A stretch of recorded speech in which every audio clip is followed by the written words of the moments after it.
what's up, Kickback fam? It's me, Chappell, and first I want to thank you all for listening and enjoying Recapkickback. I cannot tell you how much I appreciate the support and the love from this elite group of listeners who are joining me for this journey. If you have not already subscribed to the podcast, please go over to recapkickback.com, leave a 5-star review, then hit the subscribe button to keep up with all the podcast episode releases. Or if you're listening to this podcast on YouTube, be sure to like this video and subscribe to the YouTube page as well. Liking and subscribing helps more people find podcasts and will encourage people to join our Recap Kickback community of listeners. In a segment that I'm calling Kickback Throwback, this episode will include a re-release of the first one-on-one podcast I did with Rob Cesternino over 3 years ago, discussing the concept of the Enneagram. See if you can tell how nervous I was talking to the Podfather for the very first time. Also, feel free to email me at recapkickback@gmail.com to let me know what else you want me to discuss and whatever entertainment topics you want me to cover. Special thanks to Leaf Vxllage for the Recap Kickback theme music, Wa Maria. Peace.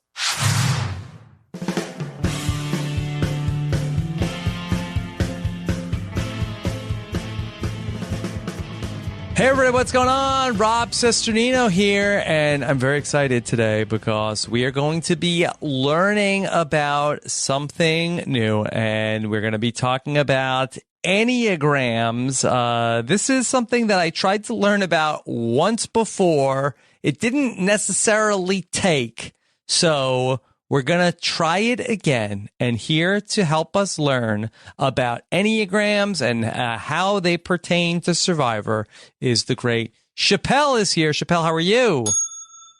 I'm good, Rob. I'm a little confused. Yeah. We didn't discuss Survivor. I wanted to talk to you about the Enneagram because I knew you didn't understand it, but we don't have to talk about it. Oh, it's not. We're not going to talk about how it relates to Survivor? I mean, Rob, I know very little about you, and so we can relate it to Survivor. I know you speak that language, but I'd be willing to talk about it in the grand scheme of things as well. So we don't have to limit it to Survivor if you don't want to. Can I put this episode? It makes my job a lot easier in the Survivor podcast feed, Chappell? You probably shouldn't. Shouldn't. Yeah, I mean, like I said, I'm not going to get into, and I will explain why. But this is not going to be like let's talk about Sandra's Enneagram. Like It's just going to be that's far too difficult. And that's part of the reason why it didn't work the first time. So, so maybe put it in the main feed, you know? Okay. All right. Yeah.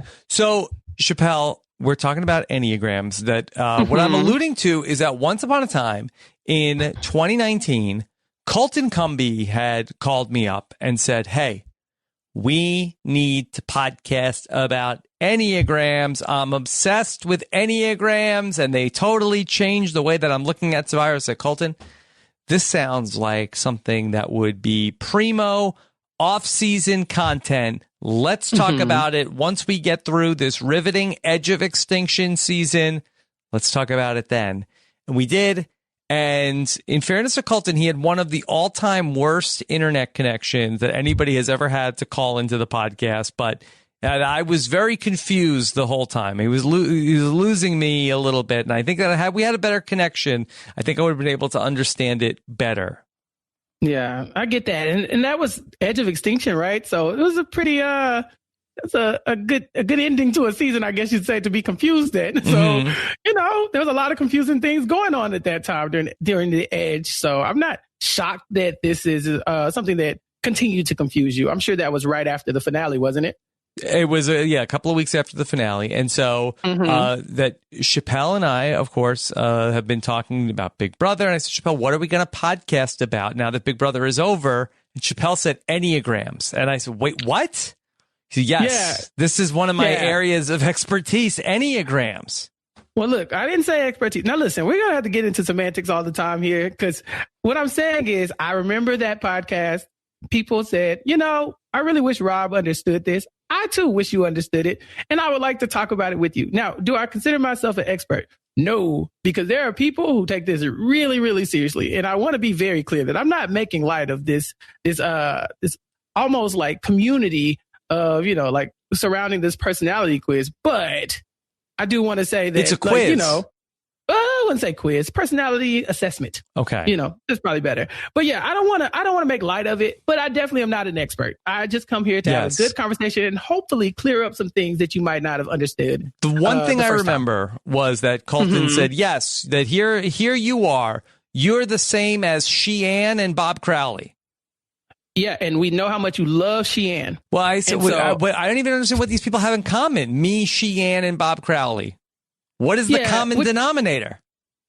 Which is why I told you we probably shouldn't look at this through the lens of Survivor. I mean, but basically at that point, it sounds like what Colton was doing was these are the smart people from each season, right? So like Sheehan was supposed to be like the one who was kind of shrewd that season.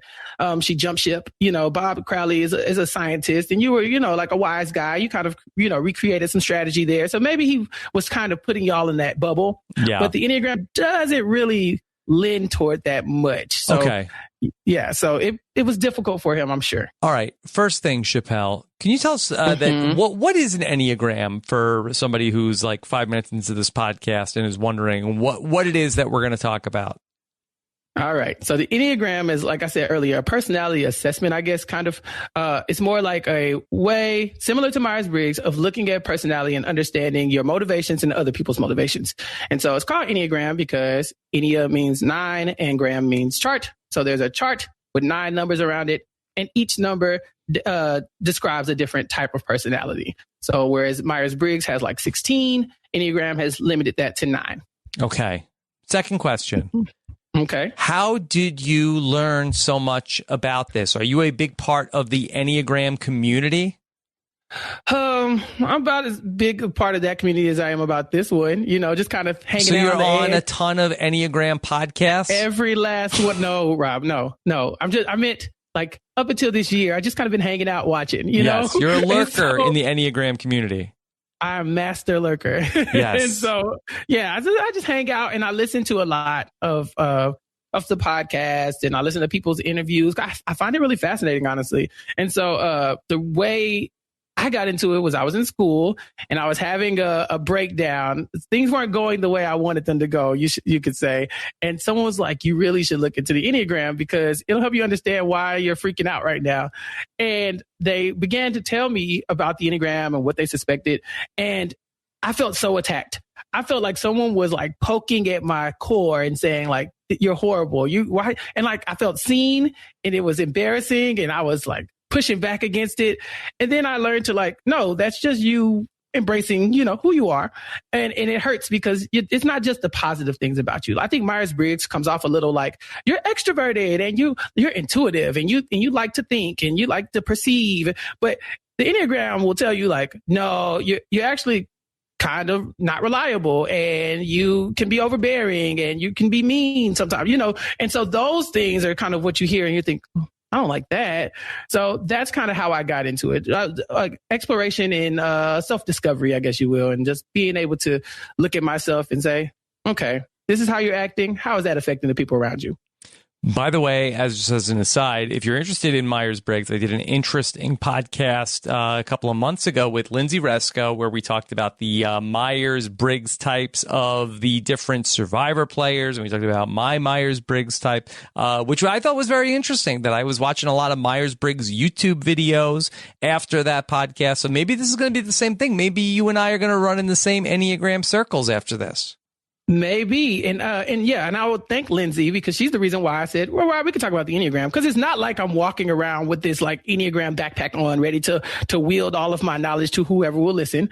I just thought that was pretty cool. You seem to get that a lot better than you got the Enneagram. And so we'll give this a try as well. Okay. And maybe we can do some community stuff together. Okay. Chappell, can we go back to, you were going through a hard time and then somebody referred you to the Enneagram and that really changed things up for you? Yeah. So it didn't make my time any easier, but I was able to see like why certain things were affecting me and why I was reacting the way I was reacting. And then I was able to say, okay, now calm down, take a step back, breathe, and get back to who you are, you know? Because the Enneagram, again, it describes your motivation. It describes why you do certain things, but it also that those things, you know, affect how you do things as well. And I was acting erratically, I guess I should say, and not in a good way. I'm pretty erratic already, but I was spiraling and didn't even notice it. I thought everything was fine. Everything's cool. And the room was just burning down in the background. So this is fine. Yeah. It helped. Everything's fine. This is fine. Yeah. And it was not. So I think I'm better because of it. And I like hearing about other people's Enneagrams as well, because then I can say, oh, okay, now I see why we don't connect, or now I see how I could probably approach this to where you'd understand it a little bit differently. Okay. All right. So how do we start talking about Enneagrams? Because I've seen it. I know that the chart is a thing, that there's a chart, and it looks like a little bit, wait, this looks like this is a satanic symbol, but it's not, right? No. This is not a pentagram. Yes. Yes. Pentagrams have 5 sides. This has 9, I guess. This is a circle. Mm-hmm. Okay. As far as I'm concerned, this is a circle. And then there's a line. Yeah. Yeah. This is a circle with lines in it. So we're not going to connect those lines in like a star or anything like that. We don't want to be offensive to anybody. Mm-hmm. This is a circle for all the listeners. And so imagine the Enneagram, if you haven't Googled it yet, to have a 9 at the top and to go clockwise like a clock. 1, 2, 3, 4, 5, 6, 7, 8, 9, all the way back to 9. Right. So, and you can't tell time on it like Lunette, right? You probably, no, definitely not. Mm-hmm. This is not something that you're going to use to tell time. But your orientation of time does come into effect when learning about your Enneagram number and kind of how it affects you. But no, we won't be using it as an actual clock. Okay. All right. So where do you want to start with explaining the Enneagram? All right. So you have 9 types of personalities, and they are divided into 3 different types. And I believe Colton covered this pretty well last time. But you have the feelers, the heart type, 2, 3, and 4. You have the thinkers, 5, 6, and 7. And then you have like the gut or like the body type people, who are just, they're moved by their urges, I guess. So you got 8, 9, and 1. So would it be helpful? Mind, body, and Chappell, for people to have the chart open? If they want to, sure. Okay. Yeah, this is, like I said, I'm not going to rely on the chart too much. I just want to talk to you through the personality types. Yes. And then when you get to the one that you think is you, and spoiler alert, I don't think you're the same as Bob Crowley. I don't know what Bob Crowley is, but I don't think you're the same as him. Yeah. But actually, maybe. But I don't think what Listen, Colton was I don't want to be like, the same as him, Chappell. I hear he's a handsome fellow. Yeah. So anyway, okay. So we'll start with the heart triad, 2, 3, and 4. And I will talk you through each of them, and you can ask questions. We'll talk about famous examples of these Enneagram types. That's what I said. We won't just limit this to Survivor if we don't have to. But we could talk about how these people move and think and react to the world around them. And then when we get to, where you think you land, we could talk about that even more. And then we'll just tidy it all up with some, next steps of Enneagram research. Yeah. Okay. Can I pitch you on who I think what survivors would fit in the Enneagram? Sure. You can do whatever you want. Okay. I'm just here. Okay. So we're going to start with the heart types, right? They are feelers. They are driven by their emotion. It's in the 2, 3, and 4s, right? So every triad has 3 numbers in it. The first of these numbers, we're going to start with 2. 2s are the helpers. I don't know what your chart has them listed as, but a lot of times they're called the helpers. Mm-hmm. Yeah, I think yours might say helper as well. But 2s are the helpers. These people are generally like caring, generous, demonstrative, people-pleasing type people, right? These people are the ones that they're going to ask how your day is, and they really mean it, right? They really want to know. Wow. They're good. They're good listeners. They're not just listening to get through the conversation. They are invested in you. They feel outward. So they are always concerned about, how other people feel. So much to where they actually kind of miss how they feel. When you're so worried about other people, it's hard to worry about yourself, right? And 2s can tell you what you need all the time, but it's really hard for them to identify what they need. But that's not why that's not why they're here. They're here to help. And so they feel like, they can walk in a room and connect with each of us. And a lot of times they can. They come off very like doting and motherly and, like concerned, and they're the person you could cry to because they suck you into their gravity, And so these people, like I said, they're driven to help. They get energized by interactions with other people and by helping people. And so like if you or I are doing a lot of favors, or anybody listening is doing a lot of favors from somebody, it's so draining, right? Like, oh my God, I had to go do this and I had to go do that. 2s love it. they love that feeling of like, I helped this person. Oh my God. And it's almost selfish because they get like energized from that. They live for that. The problem with that is when you're always doing for other people, obviously you can't do for yourself, but you kind of expect that to be reciprocated, you know? So like, let's say I just thinking about Rob today, I sent you some Laffy Taffy. And you like, oh my God, Chappell, what a great guy. He sent me this Laffy Taffy. And I'm sitting at home thinking, wow, look at that. I really did that for Rob. I bet he loves me. He loves me a lot because I sent him that Laffy Taffy. But then on that dark day when I really want some Laffy Taffy and I don't get it from Rob, I'm not going to call Rob and say, Rob, how dare you? I sent you. But deep down, it's going to kill me. Like, oh my gosh, Rob didn't even give me Laffy Taffy. Like I think about him and Nicole and the kids and their Laffy Taffy urges, and nobody's thinking about mine. And that's the problem with being a 2, right? Is because your biggest, in the Enneagram in general, your biggest strength is your biggest weakness. So the fact that they can give to everybody is great, but they can't give to themselves. And then when they don't get those things in return, even though they're not doing it for a return, they feel like away, right? They feel like almost like martyrs. They get really like, they can kind of get kind of mean sometimes when they get to that point, when they get stressed out. So I generally love 2s because they're the ones who are doing for you. They'll give you the shirt off their back. The issue is that sometimes you don't want the shirt off somebody's back. Exactly. And sometimes you don't want it, right? You ever just want to be left alone? Well, if you're in the room with a 2, you probably won't get that because they're going to question, like, are you okay? How are you feeling? You know? And so that's 2s. Their basic fear is just of being unwanted and unloved. And they think that doing stuff for people is going to make people love them. So make sense? Yes. If somebody is, I am that person, do they need to try to figure out how to get past this, or do they have to just accept that in those times when they're feeling like their generosity was unreciprocated, that they just need to say like, oh wait, no, that I just did those things, that it's fine if I do nice things for people, but nobody has to do anything nice for me. Yeah, that's a good thing for them to understand. Is just because you feel the urge to give to everybody, we are not all 2s. As I told you, there's 9 different personality types and there's billions of people here. And, you know, everybody can't be a 2. So everybody's not looking at the world like, what can I do for you?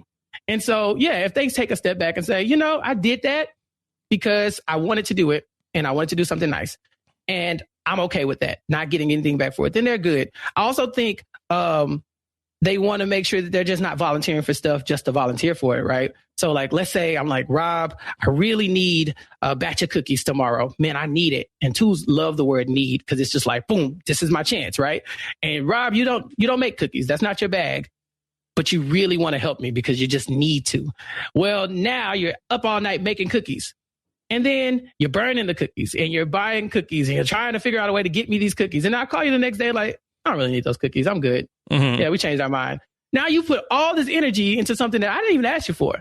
And so that's kind of where the 2s come in to, like, that's their big flaw, right? Is that they're trying so hard to do for you that they're just overlooking the fact that maybe it's not theirs to do, you know? How about this? What if I'm in the situation where, okay, I can identify, all right, this person's a helper and they're super nice. Should I try to refuse the help of the helper because I don't want to then ultimately reciprocate? I know I'm going to let this person down. Should I try to then say to this person no? Because I do feel like that this situation does come up where sometimes people like want to help me with things, but that I am like sometimes afraid that I'm like, okay, well then what does this person want in return then? Yeah. Yeah, I mean, we do this all the time, right? Where someone says, hey, do you need something? You say, no, I'm good. Even though you might need it, you know, you're just like, no, it's fine.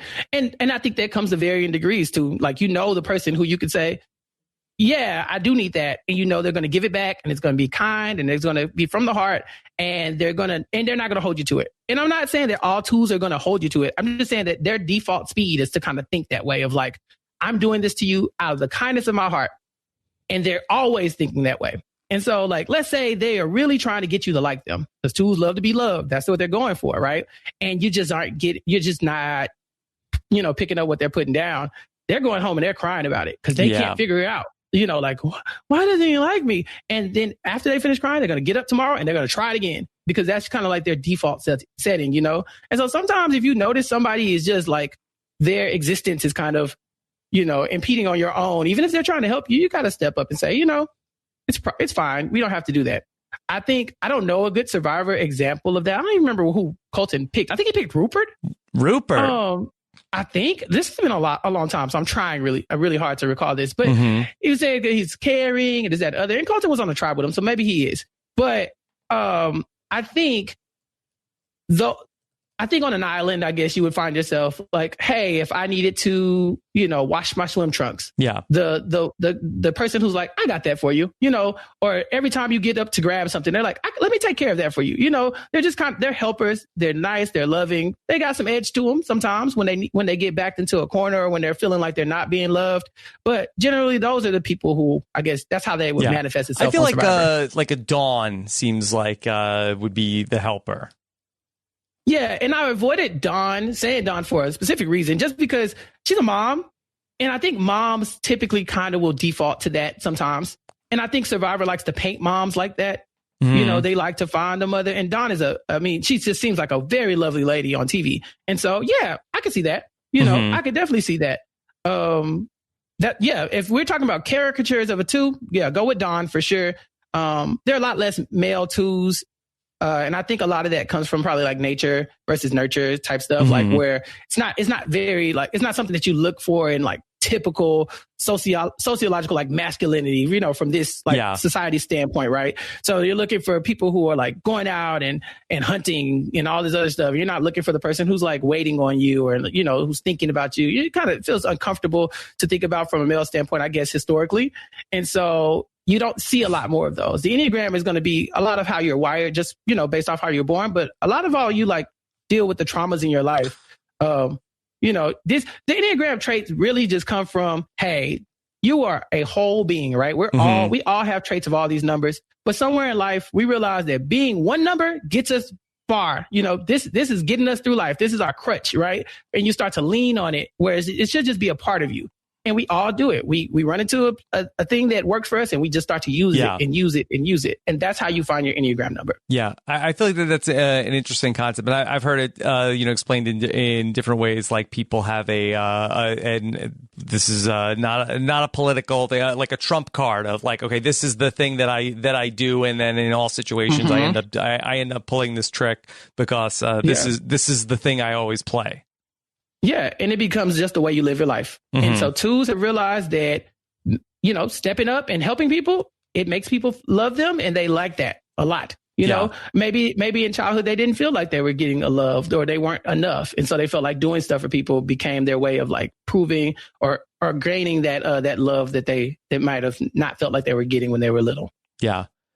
Is there something that we should be doing if you identify that somebody is a helper in terms of like, yes, because I feel like that you would hurt them to not accept their help, but then also like, how do you set the expectation of like, I'm not just because you did like, thank you for this, but I cannot reciprocate what you are doing for me. Yeah. And we're all human. So I'm sure there's going to be situations where you just don't want the help. You don't feel like being bothered. Maybe you don't particularly like this too, and you don't want their help, and that's fine. And you have to say the words, and then they have to accept that and grow. And twos, if you're listening to this, everybody doesn't need your help and everybody doesn't want it. I think a lot of people I think the TV version of that is like the mother-in-law, right? Who like shows up and she's vacuuming your house and she's cleaning up and she's telling you how to raise the kids. And you're like, why are you doing all this stuff for you? And then you get sick and she's like waiting on you hand and foot, and you got the thermometer hanging out your mouth and the little bag on top of your head. I'm thinking like the Flintstones or something. I don't know. And so like, that's like the overbearing too. Yeah. And people can be like that. Anybody can act like that. It's just twos kind of get there a lot easier than other people. Okay. All right. That's the helper. Yeah, that's the helper. First of our feelers. Okay. All right. Yeah. What's next? All right. The second number we'll deal with are the threes. Threes are like twos, very emotional, but they don't acknowledge it. They have a lot of feelings and they just don't know what to do with them. So instead, they have decided that, hey, doing things and accomplishing things and winning makes people like me. All right. So threes are fun to talk about for me because in American culture, threes are what we're looking to be, right? You want to be the winner. If you're not first, you're last. And threes wake up in the morning and they feel like that.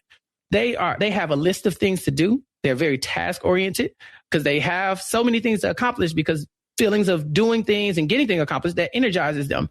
They're normally very charismatic. They can talk to people, whether they're introverted or extroverted. They can talk to people and figure out what they can read the room. So like, whereas 2s can read a person, like individuals, 3s can kind of come into the room and be what you admire, or be, somebody likable. They kind of glow. I think people will say they're attractive, but when they say attractive, they mean like they can attract people. They're just not like physically attractive. I'm sure they are too, but whatever. They walk in and they just kind of absorb you into like, oh, look at how great that person is. And they don't have a problem telling you about it either. They're hyper competitive because they think that winning equals being loved. That is what they're after. They're after your admiration, and they will try to win it at all costs. And we love a good 3. We love a good 3 because that's what we're taught. We're taught to win. We're taught to achieve. We're taught to win awards, all those things. And 3s are out here to do it. And so the problem with that is that sometimes when you are so focused on winning, you don't, acknowledge the people that you step on to get there. And like I said, they have a lot of feelings. They just don't know what to do with them. So if you're not acknowledging your feelings, a lot of times you are doing things to hurt other people and you don't even notice it because you're trying to get your way to the top. So that's 3s in a nutshell.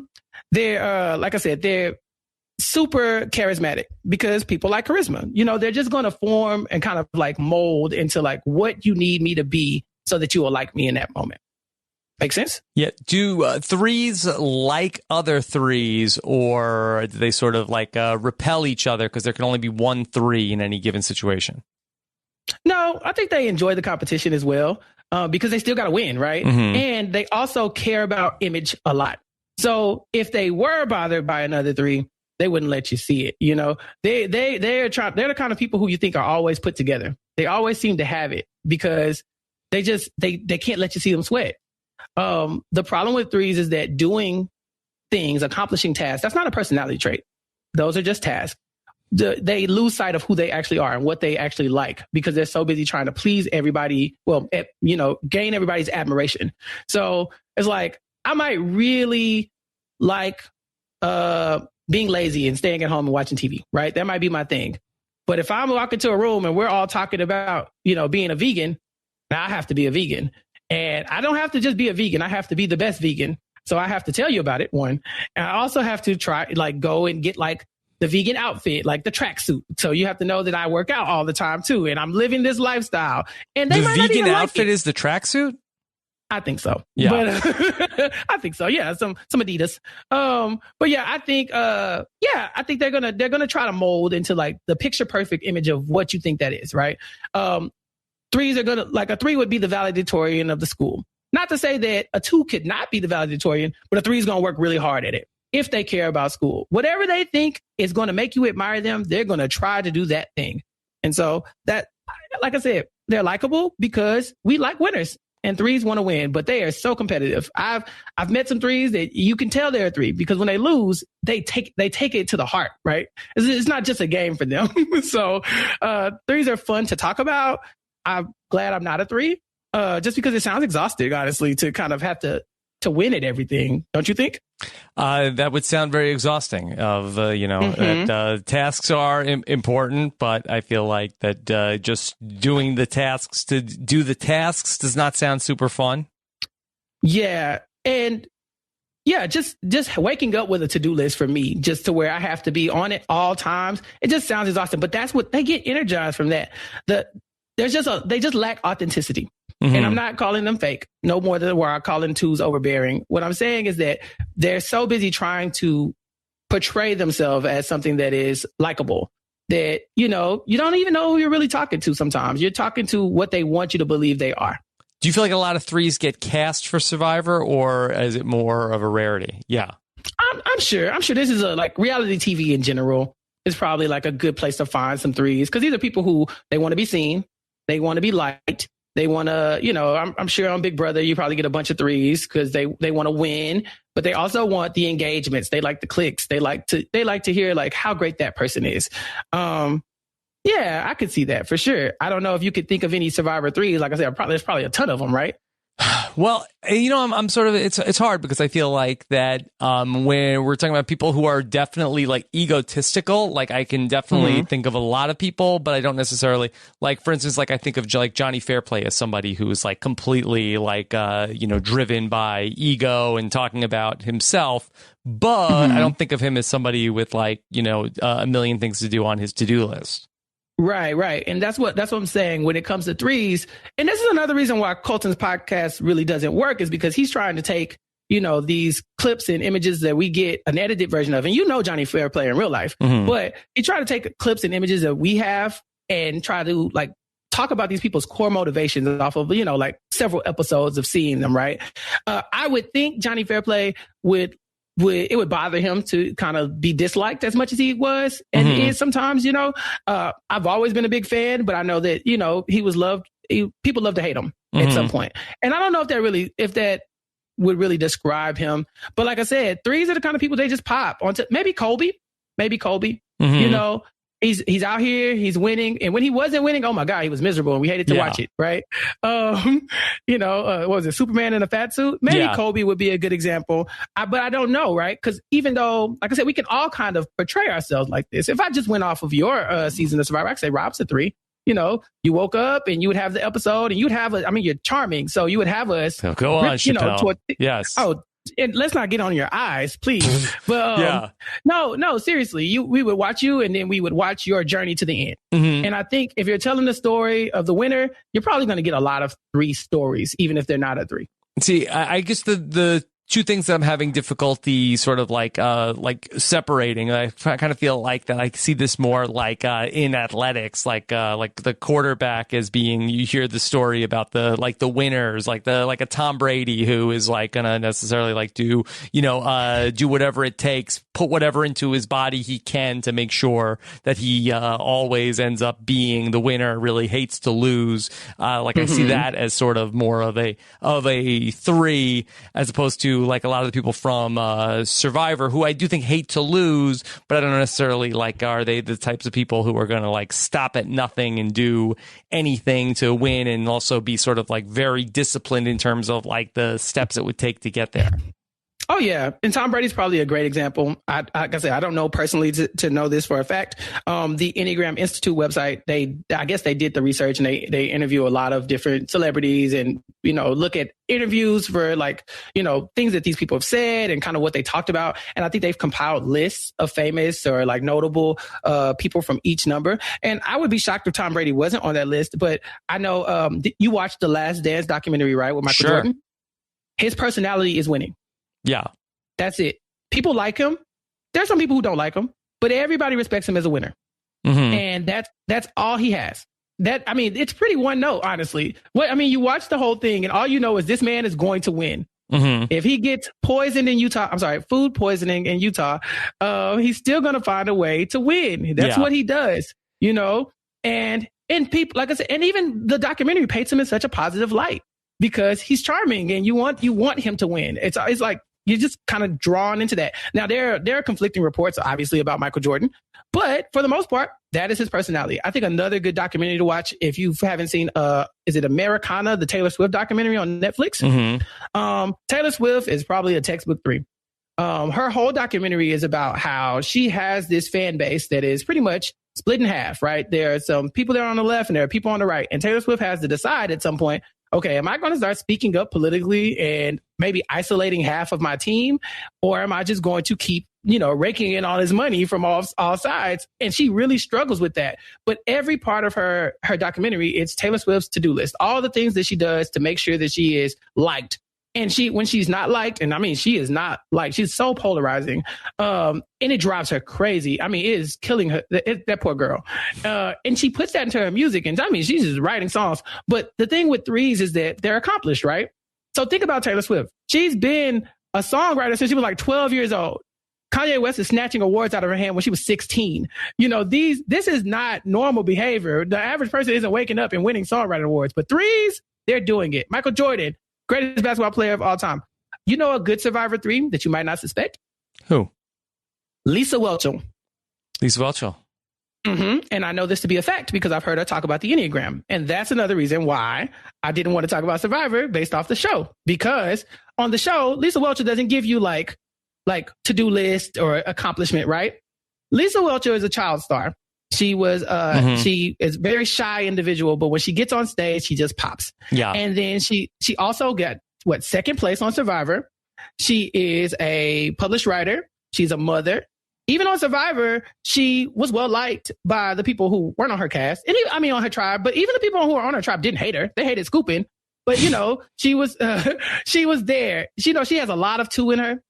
A lot of 2 traits. 3 and 2 are right next to each other on the Enneagram. And so you kind of have traits for both numbers, but you can only be one number. And Lisa Welcher, based off of the interview that I heard and what she said about the Enneagram, she's definitely a 3. And it just doesn't come across because she didn't win, right? So if she had won, maybe they would have shown her when she found Malcolm's idol as somebody who I was helping everybody and doing all the things. And I found Malcolm's idol and I'm going to use it to win the game, but she was painted as the bumbling lady who just came across it, because she's a mother and she's, a church lady, So yeah, she's a 3 for sure. That's one I can speak to in certainty. Can I give you one more that might be outside of the box? How about Chrissy Hofbeck? Maybe. I think Chrissy is very, very talented. She, I don't know about the wanting to be loved thing by being liked by her doing, because and you've talked to Chrissy more than I have, but I know that season probably was really tough for her because she was a very polarizing figure as well in Survivor. What leads you to think that she's a 3? I just think that she seems very driven and accomplished and somebody who would really hate to lose and also be really, and I think she's talked about this at times in certain things like her TED Talk of just wanting to be, successful and, achieve. Even she wrote a book about finding the right conditions to win. And so I think that she's somebody that would also really strive to, be as accomplished as possible. Yeah, I can see that. And I just looked up the Enneagram Institute list of 3s, right? Yes. And let's just throw out a few of them. So you got Arnold Schwarzenegger. Yes, thank you, Chappell, for mentioning me in Enneagram. My cousin Patrick is not one of the 3s. Okay, cool. Will Smith, Demi Moore, Reese Witherspoon. If any of the listeners are familiar with Glee, Rachel Berry is a 3. Rob, you're not very familiar with Glee, right? No. Rachel Berry's whole being is being a star. That's what she wants. That's what she wants more than anything. And she doesn't care how she's going to get there. She has to get there. She has to be a star. She has to be seen. And that's her whole being. Lady Gaga is listed on here as a 3. Taylor Swift is on here. So look at that. Look, I did pretty well. I think they have Tom Cruise listed on here. Andy Warhol, Muhammad Ali, some winners. Bill Clinton. Yeah. Yeah. These are people they're just well liked. I don't think I named one person who people are I don't like that guy. Maybe Taylor Swift, but I like T Swizzle. So maybe I just am a little biased. Okay. So does that make you feel good about 3s? You feel like you got that? Sure. Are you going to tell us? No, I don't think so. I don't think so either. Are you going to tell us what Enneagram you are when we get there? Not when we get there, but I will talk to you about. Yeah, we'll talk about hours later. Okay. All right, cool. So when you say hours, you feel like we're the same one? No. Oh. No. Okay. I have a suspicion, but I won't spoil that for you because I don't want to paint the way you look at, the Enneagram. This is a story of exploration. You're supposed to be looking inwardly and saying, these are things that motivate me. It's hard for 3s to acknowledge that they're 3 because they feel seen. They feel like, oh my God, he's right. He's whereas I'm talking about, look how great they portray themselves. What they're hearing is, oh my God, they can tell that I'm putting on an act, or that what am I? They start to think what do I like? What are my interests as opposed to winning? Winning is not an interest. It's just not. You have to figure out what it is that you actually like and be authentic to your true self. Okay. Yeah. So you ready for the next number? Ready. All right. 4s. 4s are the individualists. Some people call them the romantic. 4s are the last of the feelers in the heart triad. And whereas 3s don't know what to do with their emotions and 2s emotions are, aimed at you and outwardly toward other people. 4s are completely inward. They are just completely engulfed in their own emotions and how they feel. 4s typically looked at like almost like bleeding hearts of emotion, because they have a range of emotion that can go from really, really happy to really, really sad in the drop of a hat. Mm-hmm. If you're telling a sad story, a 4 can cry. And if you're, and then seconds later, they can be happy. I have a friend who I talk to regularly, and she is a 4. And before she gets home from work, she can call and tell me a story about how she hates somebody at work and be in full tears. And then by the time she gets home, we're laughing about Big Brother, mm-hmm. you know, and it doesn't drain her at all. It's just something that she goes through. And it's normal for her. They do really well in grief for some reason. Sadness, like being melancholy, that kind of gets them going, you know, whereas that sounds like, why would you want to do that? Why would you want to sit in that emotion? 4s are good for grief because they're really authentic. They're really, they're their true selves all the time. And they expect that from other people. And so grief is a real part of life, and they have learned to just sit in it, you know? They are dramatic, self-absorbed, but they're very expressive. A lot of artists will be 4s because, you know, they have all these feelings and then they put it on the canvas, you know, and it comes out as beautiful paintings, or they play the piano and it comes out beautifully. And that it just kind of manifests itself like that. 4s are different. There are very few 4s in comparison to the other numbers in Enneagram. I think there are less 4s, typical Enneagram wisdom says. It's probably because they're so introverted. A lot of times they're withdrawn. You know, they, like I said, they have a lot of feelings, and nobody likes that, you know, to be surrounded by somebody who's always so draining with feelings, you know? So I think 4s have kind of identified like, oh God, that's a lot for some people. Mm-hmm. And so they kind of go into their own shell and be in their own head and their own heart about what they like. And they're just kind of like emotionally honest. Make sense? Yeah, I just think that's very interesting to have that combination of like very expressive emotionally, but then also introverted. Like I would think that in my mind, just thinking about like somebody who would be, you know, very expressive emotionally, I would think of them as very extroverted. But that's an interesting distinction of that they are really in touch with what they're feeling, so much to the point where they're not necessarily experiencing it with other people and sharing it with them. Exactly. They're experiencing this inside. So they don't have to be extroverted, right? Because they have all this stuff worked up inside of them, and they're exploring that. A key characteristic of 4s is that they feel like they're missing something in life. Like everybody has just something that they can't quite put their finger on. Like if I took you to the candy store and I told you could pick whatever candy you want, 4 might say, I don't really have the candy I want. It's like, well, what do you want? Is everything in here? And they're like, yeah, but I want something else. You know, it's like this nagging sound that's just like, why do you have this that I don't have? You know, 4s are also, since they like to be different, they like to stand in their uniqueness. And so a lot of times I think the caricature of a 4 is kind of like the goth emo kid in the class, right? Who's like sitting in the back and he's got like the purple hair and the nose rings and stuff, just trying to stand out because he's so different and they're embracing it, you know? So they have a real issue with other people who just won't embrace who they are, you know? 4s are okay embracing themselves, but they can't trust you if you're not authentic. And like I said, they're the types that will cry and not be drained by it. You know, they just kind of bounce back. That's something that doesn't affect them. If they get sad, they like to listen to sad music. Rob, you ever like get in a really emotional state and you're like, I really want to just be sadder? No. Exactly. 4s are like, I am miserable right now. Let me go listen to, you know, the saddest of sad songs, and let me go and cry by the piano. Very dramatic, you know? But they have these really romantic images or like thoughts in their head too, where they kind of see everybody in the world as like characters. Like, oh, well, you know, that lady at work, she's so horrible. And she's like my evil stepsister, you know, that kind of thing. And they also are able to kind of look at those people and navigate them, even though they have this, you know, this very vivid image of, you know, what life kind of is from their point of view. So whereas you might see people as people, they might see people as, this is the most horrible person I've ever seen in my life, or this is the nicest lady I've ever known. And, you know, it's very extreme.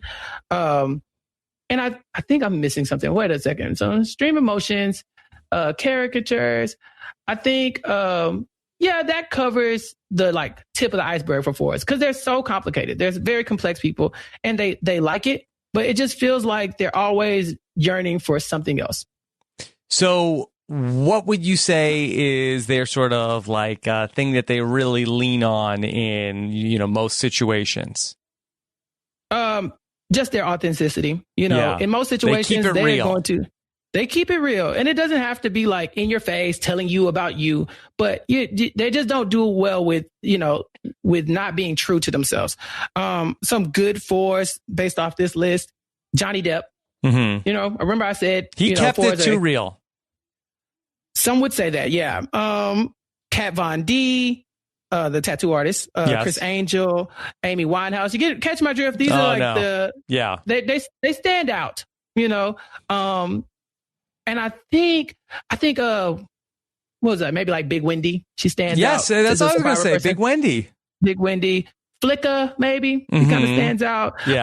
But like I said, I don't know these people's motivation. Maybe they just felt like dressing like that. Maybe they thought it'd make them look cool. But for fours, their whole being is being different. And like I said,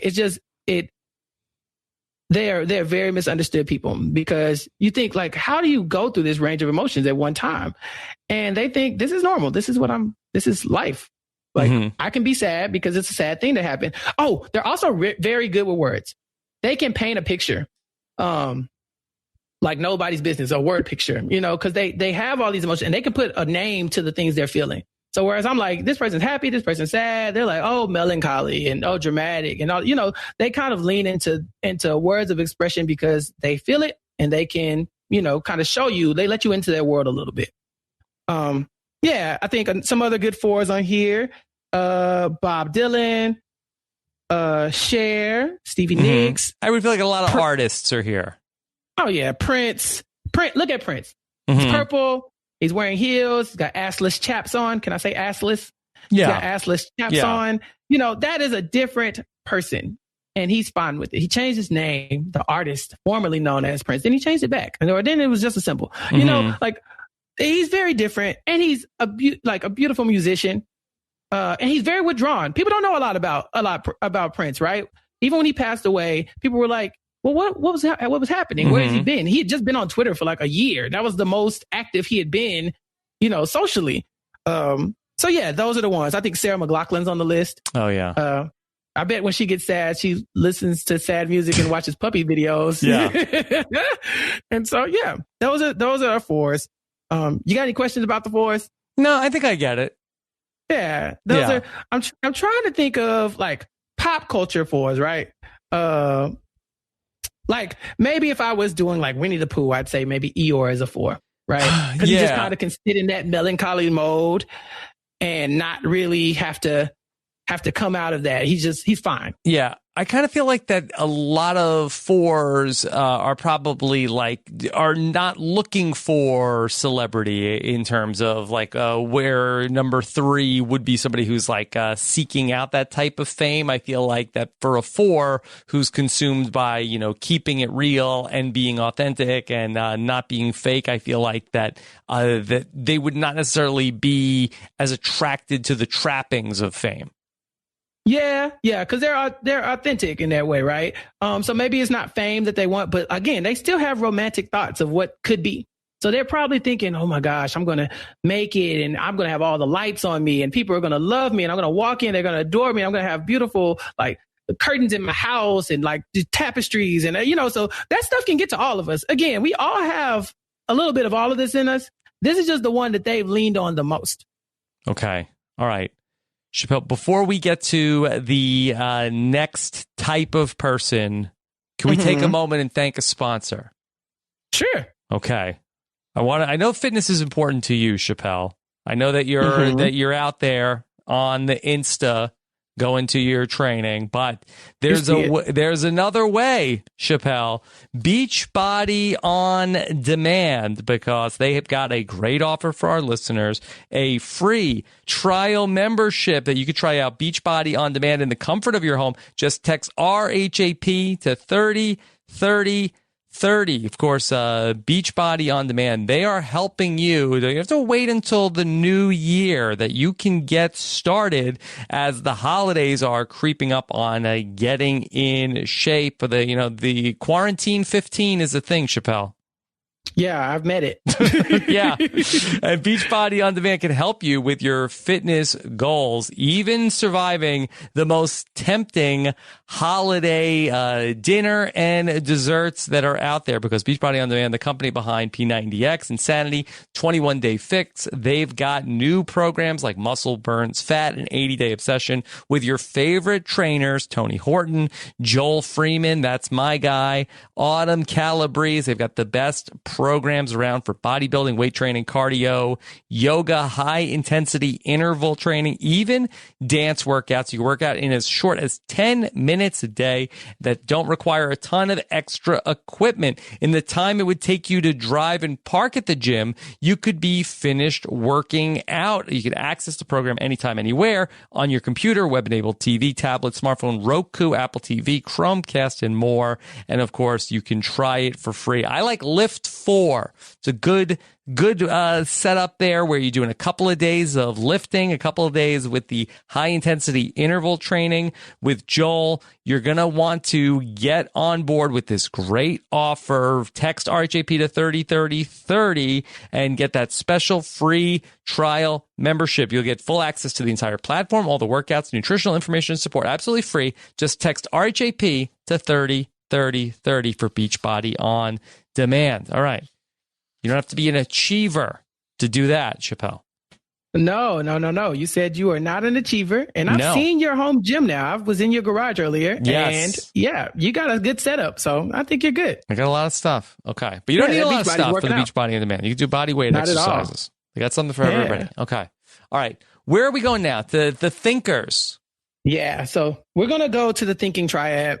These are cerebral types, but they just, their primary like way of perceiving the world is through their thoughts first.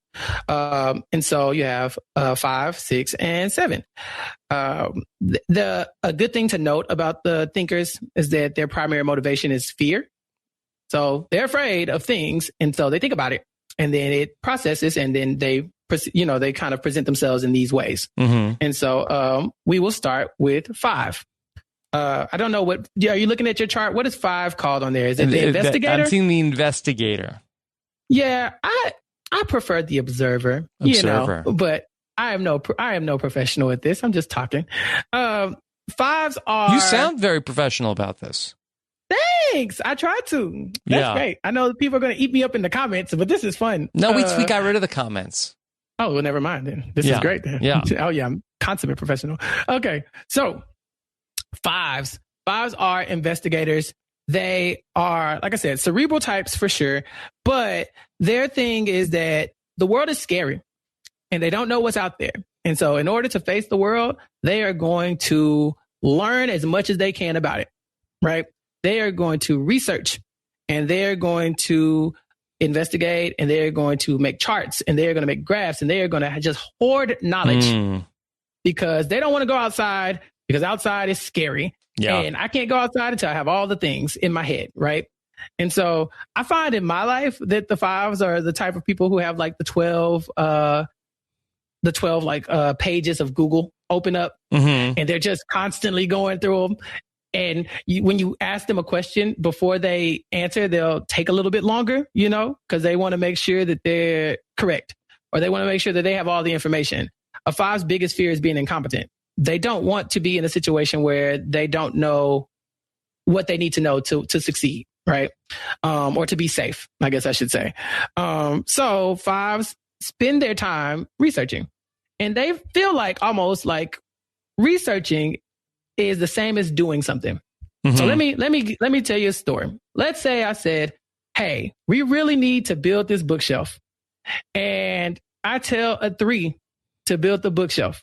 The 3 is going to go out, and they're going to go buy the wood and the hammer and the nails and all the stuff. They're going to come back. They're going to build the bookshelf, and it's going to be done. And they're going to hand it to you and say, look what I did.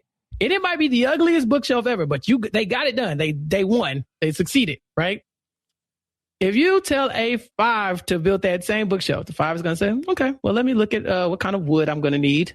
Okay, this kind of wood is okay. I think they recalled this kind of wood in 1964, so probably not going to go with this one. But I might still get it because it still looks like it's useful. I don't know. Maybe I'll just I'll just put that over here. Well, let me go look at the nails. Now, these kind of nails are one type, but then these nails are a little sturdier, but they're more expensive. And then 6 months later, you're still waiting on your bookshelf.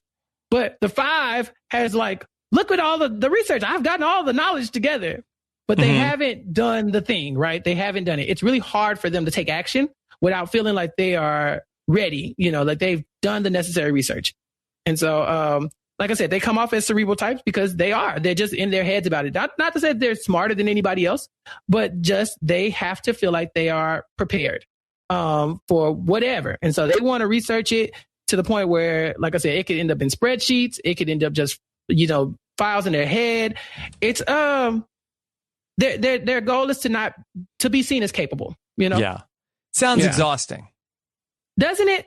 But researching isn't that hard, actually. You could Google something right now, right? And for the 5s listening, they're Googling it. They looked this up. So when they heard me talking about 5s, if they hadn't already been looking it up, they're looking it up. And they took the quiz too. There's an Enneagram quiz. I just blew past that because the quiz really doesn't do any justice because the quiz doesn't know you, right? We're talking about your motivations. If the quiz says, do you like to go outside? You like to be inside? Sure, we all like to be inside sometimes. We like to be outside sometimes. But the Enneagram is saying, to your core, how do you feel when someone asks you a question? Does that make you want to think some more? And for a 5, they want to think about it. And so they're at home right now, Rob, and they're listening to this and they are Googling away. And they're trying to figure out, how do you know this about me? Because they want to understand things, and the world is scary. And fives see that. And they're not ready to jump out there until they feel well equipped. Yeah. So in the Colton podcast that he had me as a 5, and I would say that fear is a huge motivation for me. But I wouldn't say that necessarily like I spend most of my time researching, and I definitely don't work on a lot of charts. Right. And you have a long social battery. You can talk to people all day. Yeah. I mean, it's your job. Don't get me wrong, but you have no issue with that. 5s have a very short social battery, or I'll say limited, because you can be an extroverted 5. But the way 5s look at the day is that they wake up in the morning and I have a battery life of 100%. And I have 12 things I need to do before I get to 10. And by 10, I need to be going home because I need to recharge and I need to, go back into my shell and I need to do more research. And so they're looking at the day as, how much can I get done before I hit this battery life? Because once I get it done, I'm out of here. And a 5 is the type of person to leave the function and not tell you. Like when I say they're out of there, they are gone. Can you be more than one Enneagram, or are you sort of like, no, this is what you are and you are locked in, you are one thing? Yeah, you're one thing. So here's the thing. You are one number. You will always be one number and it cannot change. I think Myers-Briggs you can actually change because based off of your environment, but I think what it comes back to here is your core motivation.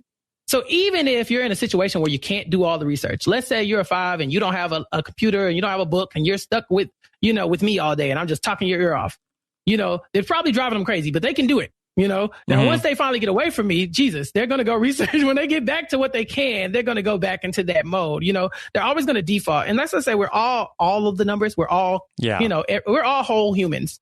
But for them, that just kind of that researching part that energizes them. That gives them the will to go out into the real, into the world and tackle all the tough things in life. I do tend to have a lot of tabs open. Yeah, but you got a lot of stuff going on, too. A lot of stuff going on. A lot of stuff that I like, looking at that, that seems like a lot of work. Or I'll come back to that later. Yeah, 5s are the people who made it to like the 4th or 5th page on the Google search. Listen, if we don't get it in the first 3 or 4, then we Googled the wrong thing. But 5s, they're like on the next page. They're 2-3 pages in. They're checking the resources in the back. So that's a 5 for you. Yeah.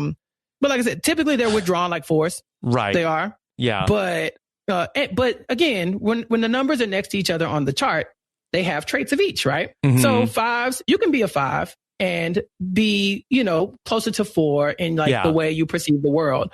But at the end of the day, you are going to go back to that investigative, researching person that you are. Yeah. I feel like that I could see Steven as more of a 5. What do you think of that?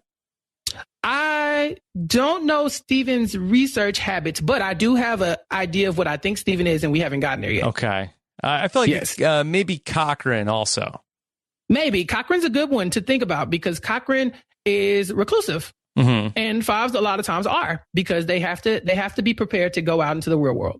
And I remember listening to you talk to Cochrane, and he'll be like, I haven't left my house. I've been eating pizza and Cheetos or something like all day. And, I haven't seen any humans.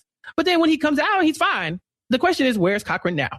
And so I think that's a good example. I'm looking at this list of famous fives. And of course, you have your Bill Gates and your Mark Zuckerbergs.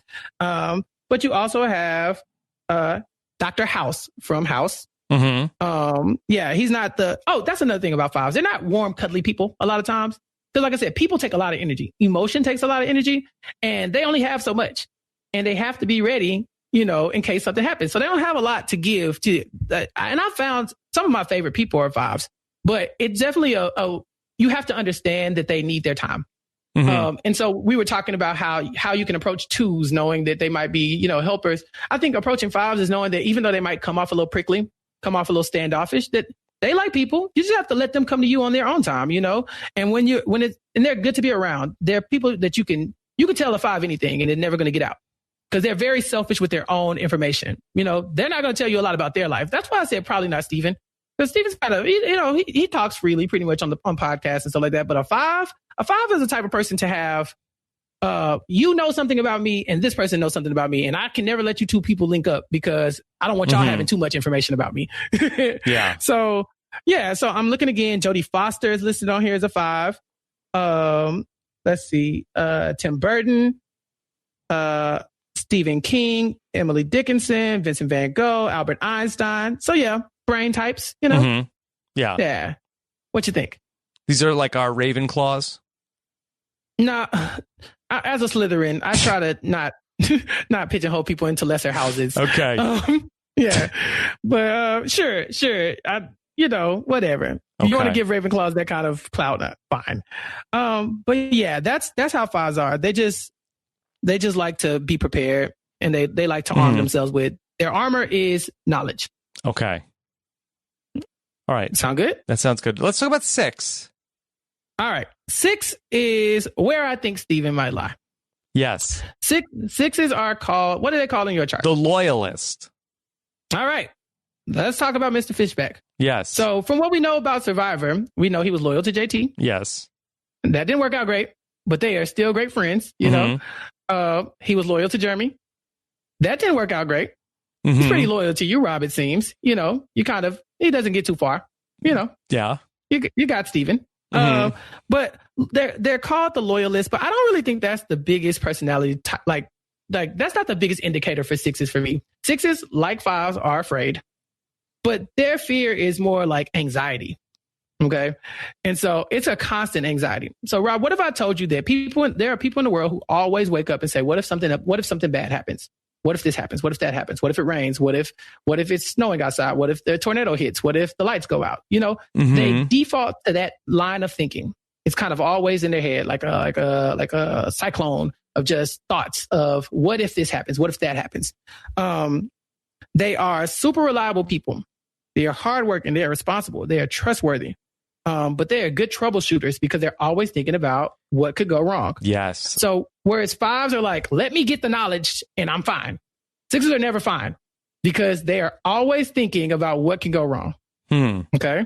It's kind of like that's their go-to. I don't know who Colton picked as their survivor version of a 6, but I think sixes are hard to place because there's so many of them. Half the world by Enneagram, popular Enneagram knowledge is a 6. Yeah. Because they are. It's normal to wonder what could go wrong, right? Think about it all the time. Six parents will typically look like, well, make sure you don't talk to strangers and make sure you wash your hands. But we all have those thoughts, but sixes have that thought all the time. To the point where it can kind of be debilitating. Like they like fives, they think that their line of thinking is almost like doing. Like, oh my gosh, I'm thinking about all the things that could go wrong. It's like, well, when are you going to do the thing? When are you going to step out on that ledge, my friend?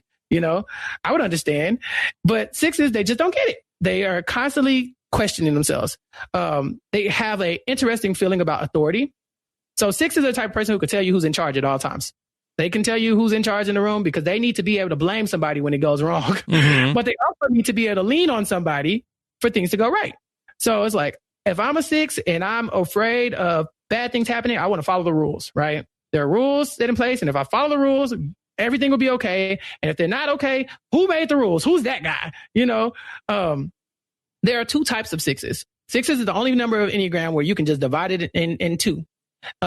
And they actually kind of merge into each other. So at any given time in your life, you can be this kind of 6 or that kind of 6 if you're a 6. It's just kind of like there are 2 switches. Phobic 6s are 6s that are afraid of the thing and they won't do the thing, right? They see it. They're terrified. They like, oh, I need to go to Walmart, but there are so many people in there and I don't care. They have masks on, but I just can't, I can't do it. It's just not safe. They won't go in there. A counterphobic 6 is the type of person who has that same fear, but they're rebellious and they will go in there anyway and they will be terrified, but they'll do the thing.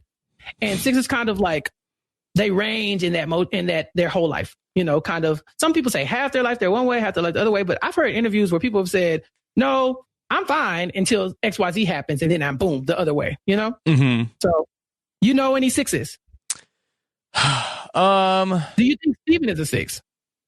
Yeah, I mean, I could see that, I feel like that, there's a lot of different factors there to, include into it, in terms of, like everything that we're talking about. Yeah. They want to feel security. They want to feel I'm trying safe. to figure out if I am a 6. I mean, how do you feel about that? Listen, you started thinking about 5. Yeah. And you say, this sounds kind of familiar. And 5 is right next to 6. And now you're like, okay. So let's say you think you want to be a 6, right? So things you need to know about 6 is that they're always imagining, planning for the worst. They got kind of a pessimistic spirit about them. They don't trust people who are in authority, but they need people who to be in authority, right?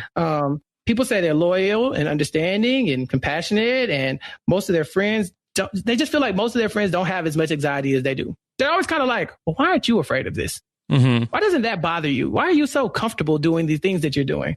They act quickly in a crisis. Like you can count on a 6 to jump when it's time. They're gonna take that leap, but then afterwards they like have the breakdown. Let's see. They always want to be sure they made the right decision. Yeah, but it's almost impossible to do that, right? So that's their paradox, right? You want to be right, but there's certainty is something that is not promised, and they're always in the search for certainty. And that sucks because it's exhausting to kind of think, well, what if this happens? What if this happens? And people want you to relax, and you're like, I can't relax because the things might happen. So that's a 6 for you in a nutshell. They're not comfortable with extremes a lot because when things are extreme, they can go wrong. Like what kind of extremes? Like, let's say a 6 wouldn't like to be the best at anything. Yeah. Because when things start to get too good, I mean, sometimes they're going to go bad, right? And so they're kind of like on pins and needles waiting for the ball to drop, waiting to find out that, oh God, this isn't, oh no, they found me out, or, maybe I'm not as good, or they start to question things, even in relationships. When they are in a relationship and everything is going great, they start thinking, well, why do you really like me? Like, what is it that's keeping you here? What am I doing? And if I change a little bit, where you're going to not like me anymore? And people will see that in them and tell them like, hey, relax, stop being so pessimistic. You're great. But they don't really trust people who give them too many compliments. They don't trust themselves. And so if you don't trust yourself, it's hard to trust other people. And 6s have trust issues. And so that's the mark of a 6. And like I said, you could have 6 traits. You could be a 5 and just really be in touch with that sixness of it all. But if you're a 6, that feeling of, well, why don't people care? Why aren't people as nervous as I am? So, yeah. So you might stew on that if you think you might be a 6. Yeah. All right. Let me think about that a little bit more. I feel like there's some things that are really making sense, and other things I'm like, not as much. Okay. Well, what's not making sense? I feel like that, the search for certainty. I can relate to that. I feel like that. I never quite really can say like, okay, is this what I'm supposed to be doing? Is this right? Yeah. So that's not the same as a search for safety though, right? Like for certainty and like security. That's more like am I doing the right thing morally? Yeah. 6s are more like, am I going to be okay? Is everything going to be fine? Yeah, I ask that question a lot too, Chappell. Yeah, that's a good question to ask. I think we should all ask that question. Yeah. Spoiler alert, I don't think you're a 6. Okay. But all right. If good. you are a 6, you're the expert. You're the expert. I am not the expert. Stop this. People are listening. Gosh. Did I tell you about your eyes? I mean, they're really beautiful. Don't do that. Yes. So yeah, let's change the subject. Okay. Are you ready to move? Well, we didn't talk about like notable 6s. Notable we talked 6s, about yeah. Fishbacks. He's notable. Okay, let's look at notable 6s. I do feel like George that. Costanza. Okay. Yes. Yes. I was gonna say that. I do feel like that Steven is like more neurotic than I am. And that's a very neurotic type. What about how you feel about George Costanza being a 6? I don't know. That George Costanza is a very broken man. Yeah. I mean, that's kind of on the brand for Seinfeld, for what I understand. Like they're all kind of pieces of people. Who else you got? Let's see. The list says Julia Roberts, Ellen Page, Diane Keaton, Paul Rudd, Ellen DeGeneres. I can see that. She's got shifty eyes. David Letterman, Andy Rooney, Mark Twain, George H.W. Bush, Melissa Etheridge, Eminem, Oliver Stone, Michael Moore, a ton of people, Spike Lee. And I think none of these people say can that be George H.W. Bush and Eminem, I feel like, are pretty similar. They probably see the world they perceive the world in a very similar way, but their actions don't have to dictate that, right? Like I said, you can be the valedictorian and be a 6.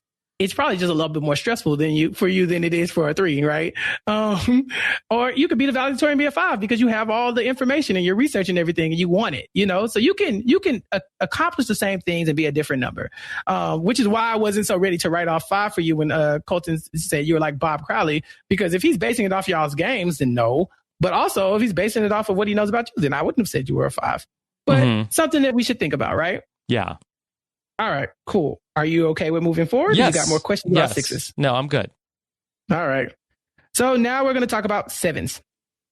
On your chart, it probably says the enthusiast. Yeah, so I have 2 different tabs open now. So they called the last one the loyalist, but they also called it the troubleshooter. And I noticed that you said that word troubleshooter as well. Yeah, that's the what if of it all, right? Like they're good in analytical jobs because their job is to find out what's wrong with this. Yeah. And that's where they look at the world. That is how they see everything. So they're like, oh, this is my bread and butter. Tell me how I can tell you how this is going to go wrong for sure. Okay. Yeah. So what you got for 7 on your chart? I see on both of these tabs the enthusiast. Oh, sounds like that's the one. Yeah. Okay. So 7s are busy. They're variety seeking thinkers. And so whereas 5s think and they become reclusive because they have to just bring in they have to bring in as much knowledge before they can go out, and then they have to go back inside and do that all over again. And 6s are always saying, what if something happens? What if something happens? What if something happens? 7s are always thinking about the future. They're always thinking about what's the next cool thing that I can do to distract me from my fear. And 7s fear pain. So 7s are the type of person that you look at, and they do not look fearful at all. They kind of come off actually kind of fearless, because you see the exuberance and the enthusiasm that they have for life and all the things that they're doing. But they're just doing that so they don't have to face the hard stuff in life. So whereas 4s can just sit in sadness, there is not a 7 on this planet that can sit in sadness. It just doesn't happen. They get sad and they think about ways to make themselves happy. And if that takes, oh, well, I need to go and call my best friend and we can laugh about something, or I need to go binge watch this TV show, or I need to go to the, whatever. I need to do this. I need to go on this trip. 7s are always in motion because of their thoughts. They're thinking and then they go do the thing because it sounds so exciting in their head. So they got to try it. And so they're avoiding a lot of pain. They're avoiding, and they can tell you about their pain too, with like almost with a smile on their face, because in their mind, they've reframed it to not be so bad. Because it pain's too hard for them. So they just lean into happiness and fun and optimism. So the way 6s see things as a pessimist, 7s are the opposite way. They always think, well, that's not so bad because you could just do this. Or, well, it could be worse, but there's this still. And wouldn't it be exciting if we did this? I know it's COVID and the 7s somewhere are struggling probably because they're probably looking at ways to kind of fill in their time rather than just sitting in how depressing, this time could be for some people. They are scattered. They're unreliable, but just not in action, more like at their core, the way they see the world. They would like to be reliable, but it's really hard to commit to helping you if I've committed to 19 other things because I'm just the person who's having all the fun, right? So people are like, come to my party. And they're like, I'll get back to you because what if something better comes along? They're that person. They just find an exuberance in life and they use that to fill up all of their, like, the emptiness. But again, that's not how life works. There's light and there's dark, and they have to sit in the dark. And it's just really hard for sevens to do that. Yeah. Makes sense? So basically that they just move on from like, okay, this is a painful thing to think about or to sit with this part of my life. So I'm just going to distract myself and do something different and not really address the sort of like underlying thing that's happening. Yeah. And they're like that with everything. I'm talking about with everything. It's like a light switch. So it's kind of like when the need or like a meter. So like when the needle starts to go to not happy, they go right back to happy. And so they don't know that other people sit in sadness and they don't understand why, because in their minds, like, well, if you're not happy, why don't you go get happy? They're gluttonous. It's like their thing is they want so much of everything, so much of whatever it is. I want more. I want more. I want more. Why? Because if everything is filled up, then I don't have to, acknowledge the things that aren't there, the pain, all that stuff. I just want to keep stacking experiences and stuff on top of it. They are jacks of all trades. They've seen it all. They've been there. They've talked about it. Because they're always in everything. They're just everywhere. They're just trying to take in as much stuff, anything to distract them from, what's probably most important, which is, feelings and being, present for people. They're not good at it. Thoughts?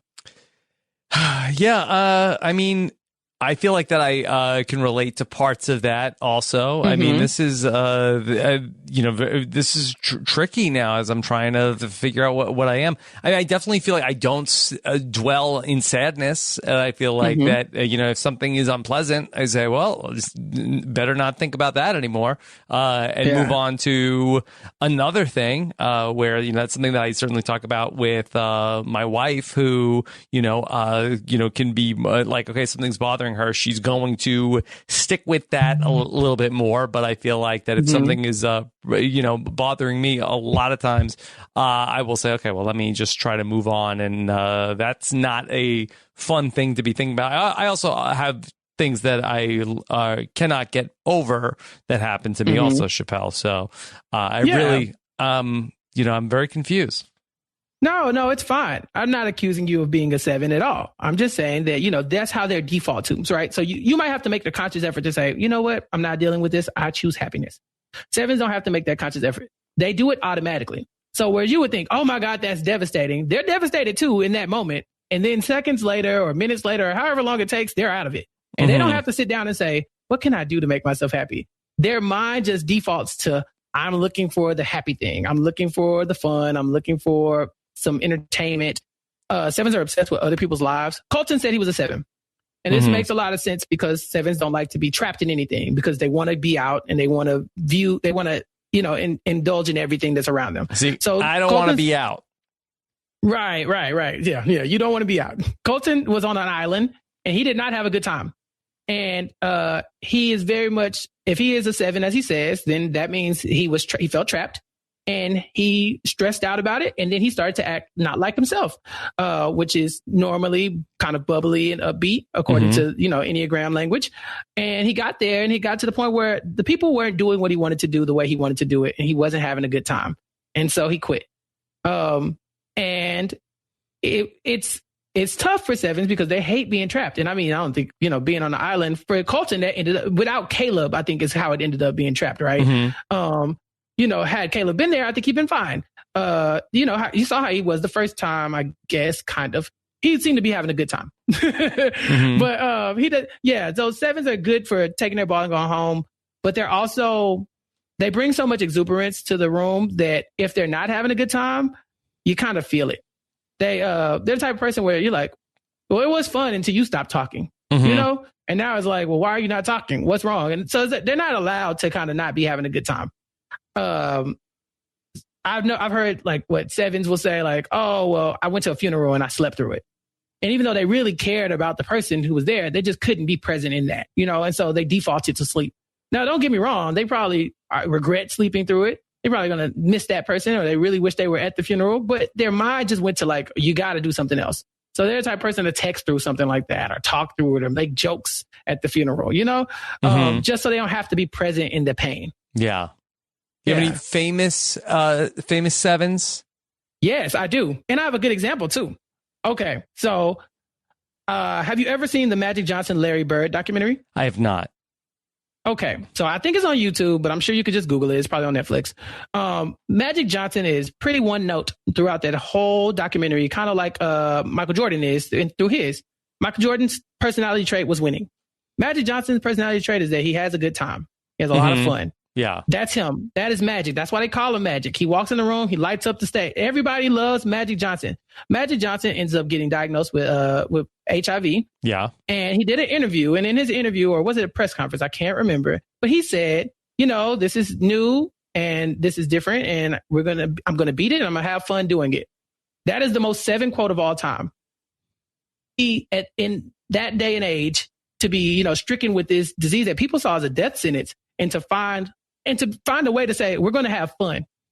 Sir, are you crazy? There's nothing fun about that. But for Magic Johnson, it just made sense, and that's what, like I said, that's why they call him Magic, because he's all about fun. Sure, he's a good basketball player, but people have positive things to say about Magic Johnson all the time. And when I said that sevens don't like to be trapped and stuff, like we talked about Colton quitting or whatever, sevens are the type of person to have like 7 or 8 different careers, not jobs, but careers, because they bounce from one thing to the next thing and the next thing and the next thing. And think about Magic Johnson's last career. He quit the front office of the Lakers in the middle of the season. And when they asked him about like, well, so what's the organization going to do moving forward? He said, I don't know, but I ain't going to be there. And then he laughed about it. Only a seven will be able to quit something so public and so like in front of everybody and just be able to laugh and be like, I don't know what y'all going to do, but I ain't going to be there. That is a seven in a nutshell. He is the consummate seven. Yeah. Okay. Yeah. So that I think I'm ruled out. I don't think I'm a 7. Yeah. I didn't think you were either. But other sevens are Cameron Diaz, Robin Williams, Jim Carrey, Mike Myers, Bruce Willis, Robert Downey Jr., Malcolm Forbes. I see Joe Biden on this list. That worries me. You feel like he could just quit? I don't know if he'll quit, but that second term, he better have fun the first time, because if not, that second term might not happen. he might, I ain't gonna be here. Yeah. Listen, I'm not saying Joe was one of the last people to announce that he was going to run for president. And I mean, if he's a 7, that makes sense, because he's thinking that doesn't sound like fun. That I don't want to do that. Sevens, like I said, for them, being in charge is not probably the best thing for a 7. Typically they're not reliable in that way, right? Because if they're not having a good time, you can't count on them. Most times they will try and they will be a good friend for you like everybody else will. But I mean, if they're in a situation where they feel trapped, like a 4-year bid in the White House, I know that was, somebody pushed them to that one. I wouldn't be surprised if Barack wasn't behind the scenes going, it could keep it fun. Again. Get some ice cream. Keep it fun. Okay. Happy birthday, Joe Biden. Yes. And if you look at Joe Biden, even in his interactions with the press and stuff like that, he's like doing the finger guns, bang, bang, and like winking at the cameras, and he's having the time of his life. So I wouldn't be shocked if Joe Biden is a 7. This thing says he's a 7, but whatever. I haven't talked to him, so I don't know. Okay. Yeah. So what you think about 7s? Yeah, give me a survivor 7. What you think? Somebody who's just out there for a good time. Ooh, you know who's probably a good example? Who? Jerry Manthe. Jerry Manthe, 7. Yeah, hear me out. Yeah. When she did that interview with you, she's done it all. She was a model. She was an actress. She was at Burning Man. She was over here. She dated this person. In her interview the entire time, she was just like, I mean, y'all were so great together. Now, I don't know if she's a 7, but I mean, she's lived a good life. I mean, music videos and all this other stuff, just a little bit of everything, Yeah. Very much the Epicurus. Yeah. What about Penner? What about Penner? You know Penner better than me. Is Penner the type of person who's bouncing around? He's very fun to be around. He's a very funny person on the podcast. Yeah. Yeah. So the thing with sevens is that they're excellent brainstormers, right? They'll sit down with you and they'll talk it out. I think they're probably better like caricatures of Survivor characters that are probably better than Penner. Like who's like our class clowns of whatever season, right? Like just the funny person who just gets, maybe like Tyson. Maybe I think Tyson might be a good example. Yeah, maybe like Tyson. Because Tyson's not going to sit with sadness. You know, he's going to that he like is probably, you know, if you were at a funeral, like he is going to be the person who is like joking around and it doesn't often like do the serious gear. Yeah, for sure. And yeah, Tyson is, he's like one of the funniest Survivor characters that you're ever going to see, right? Mm-hmm. And so, yeah, I think he'd be a great example. I can't think of another good like Tyson-esque person though. Trying to think, maybe Coach even. Coach is, you know, he's quite the epicurus. He's been everywhere, and he's a good conversation. You know, he's funny. Even if I don't know if he knows he's being funny half the time, but he's hilarious to me. Mm-hmm. So yeah, I can see that. Yeah. But yeah, those are sevens. They don't like being trapped and stuff, but they don't like commitment either. You know, they're here for a good time, not a long time. Mm-hmm. Yeah. Yeah. You sound good? You good with those? I'm good with that. Yes. All right, we'll be right back with Chappell to explore the final triad of the Enneagrams, the instinctive Enneagrams. But first, let me take a moment and thank a sponsor. Those are our friends over at Features, Features.com. They, for 20 years, have been solely focused on delivering the unsurpassed performance sock. And a great pair of socks can be the perfect holiday gift for everyone on your list, no matter their Enneagram number or their shoe size number, because with Features, every pair feels like a custom fit. I've gotten to try a number of pairs of Features socks. They're unlike any of the other socks that I have because they have such a sturdy construction that feels different from any of the other socks that I have. Plus, they have an L and an R, so I know which foot I'm putting them on to make sure that the right, just like you have a left shoe and a right shoe, that the socks are supposed to go on the right foot. They feel great all day long, and they hold up depending on what level of cushion you like, what ankle length, and more elite runners around the world. They love Feature socks for years, but they're not just for runners anymore. They've got a huge range of tailored socks for cycling, running, plantar fasciitis relief, and more, with zone-specific compression for targeting support, no slipping, bunching, or sliding. I wore these on a plane, and my feet didn't swell up like that happens on other, not to get like too much into me, but they were wonderful. They have an anatomical design that conforms to both of your feet to prevent blisters. No other sock gives you that custom fit the way that Features do, and they have a lifetime guarantee. What? A lifetime guarantee for your socks? Yes. Try getting this anywhere else. If you're unsatisfied at any point, 20 years from now, you'll get a replacement pair, no questions asked. They've got tons of styles to choose from, and they're family-owned since day one. You can get $10 off your first pair of Features just in time for the holidays. Use promo code RHAP at Features.com for $10 off your first pair. That's FEETURES.com. Get it? Features.com. Promo code RHAP. All right, let's get back to Chappell and talk about the Enneagrams. Oh, okay, before we go into the last triad, I have to ask, are you following this a little bit better? Certainly. All right, cool. I was very nervous to talk to you. I'm not going to lie. I was like, about I remember this? Those comments. Yeah, this is not my, you keep calling me an expert, but I would rather talk about Big Brother any day. Yes. Are there many subjects that you feel like that this is not even like in the top 10 of your areas of expertise? I feel like that this is like a different side of you that we're having on this podcast today. Is that a bad thing? Like, no, it's just you're so like multi-layered. Oh, thank you. I'm like over here like shaking. Like, oh, what are you talking about? Like, don't do that. Yeah, no, I guess I can say I'm multi-layered. I guess you can say that. This is like more of a serious side of you today. I wouldn't say serious. I thought we were having a good time. We're having a good time, but I wouldn't say that this has been a very silly episode. Oh, you're saying I haven't made any bidet jokes lately?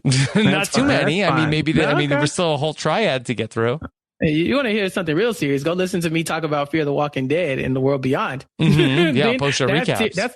That's when I get real serious. You know, with Jessica Leeson, Ron Howard, Josh Wigler. Yes, weekly. Go check it out. All right, moving forward. You ready for the last three? Ready. All right, this is the gut. This is the body. These people are they are driven by their urges to do, right? Not in the same way like to achieve, but just they don't think first. They don't feel first. They just do. Yeah. And we're gonna start with 8s. 8s should be listed on your chart as the challenger. The challenger, yeah. Yeah, you really can't come up with another good name for 8s because that's what they are. So let me talk about 8s. I love a good 8. 8s are what you see is what you get. They are in front of you. They are very much in front of you. They are going to tell it like it is. They like authenticity just as much as 4s do. But they have a really close access to anger. They are right. Anger is kind of like one of their default speeds. They're not always angry, but they can get there a lot easier than most people. They're powerful. They're dominating. They're the boss. Okay. So the thing with 8s is that they're the boss because they are the best people to be the boss, and you want them to be the boss. They want to be the boss, and you want that person to be the boss. They kind of like demand attention, you know? Like, it's kind of like if you're doing a group project and everybody's like, I don't want to do a group project or whatever. The 8's the person where everybody just kind of can unanimously say, that person's in charge. You know, they got it. Because that person they have an air about themselves of, I know what I'm doing. The 8's primary motivation is to take control because they don't want to be controlled. So it's not that they want to be in control. They just realize if I'm in control, you can't control me.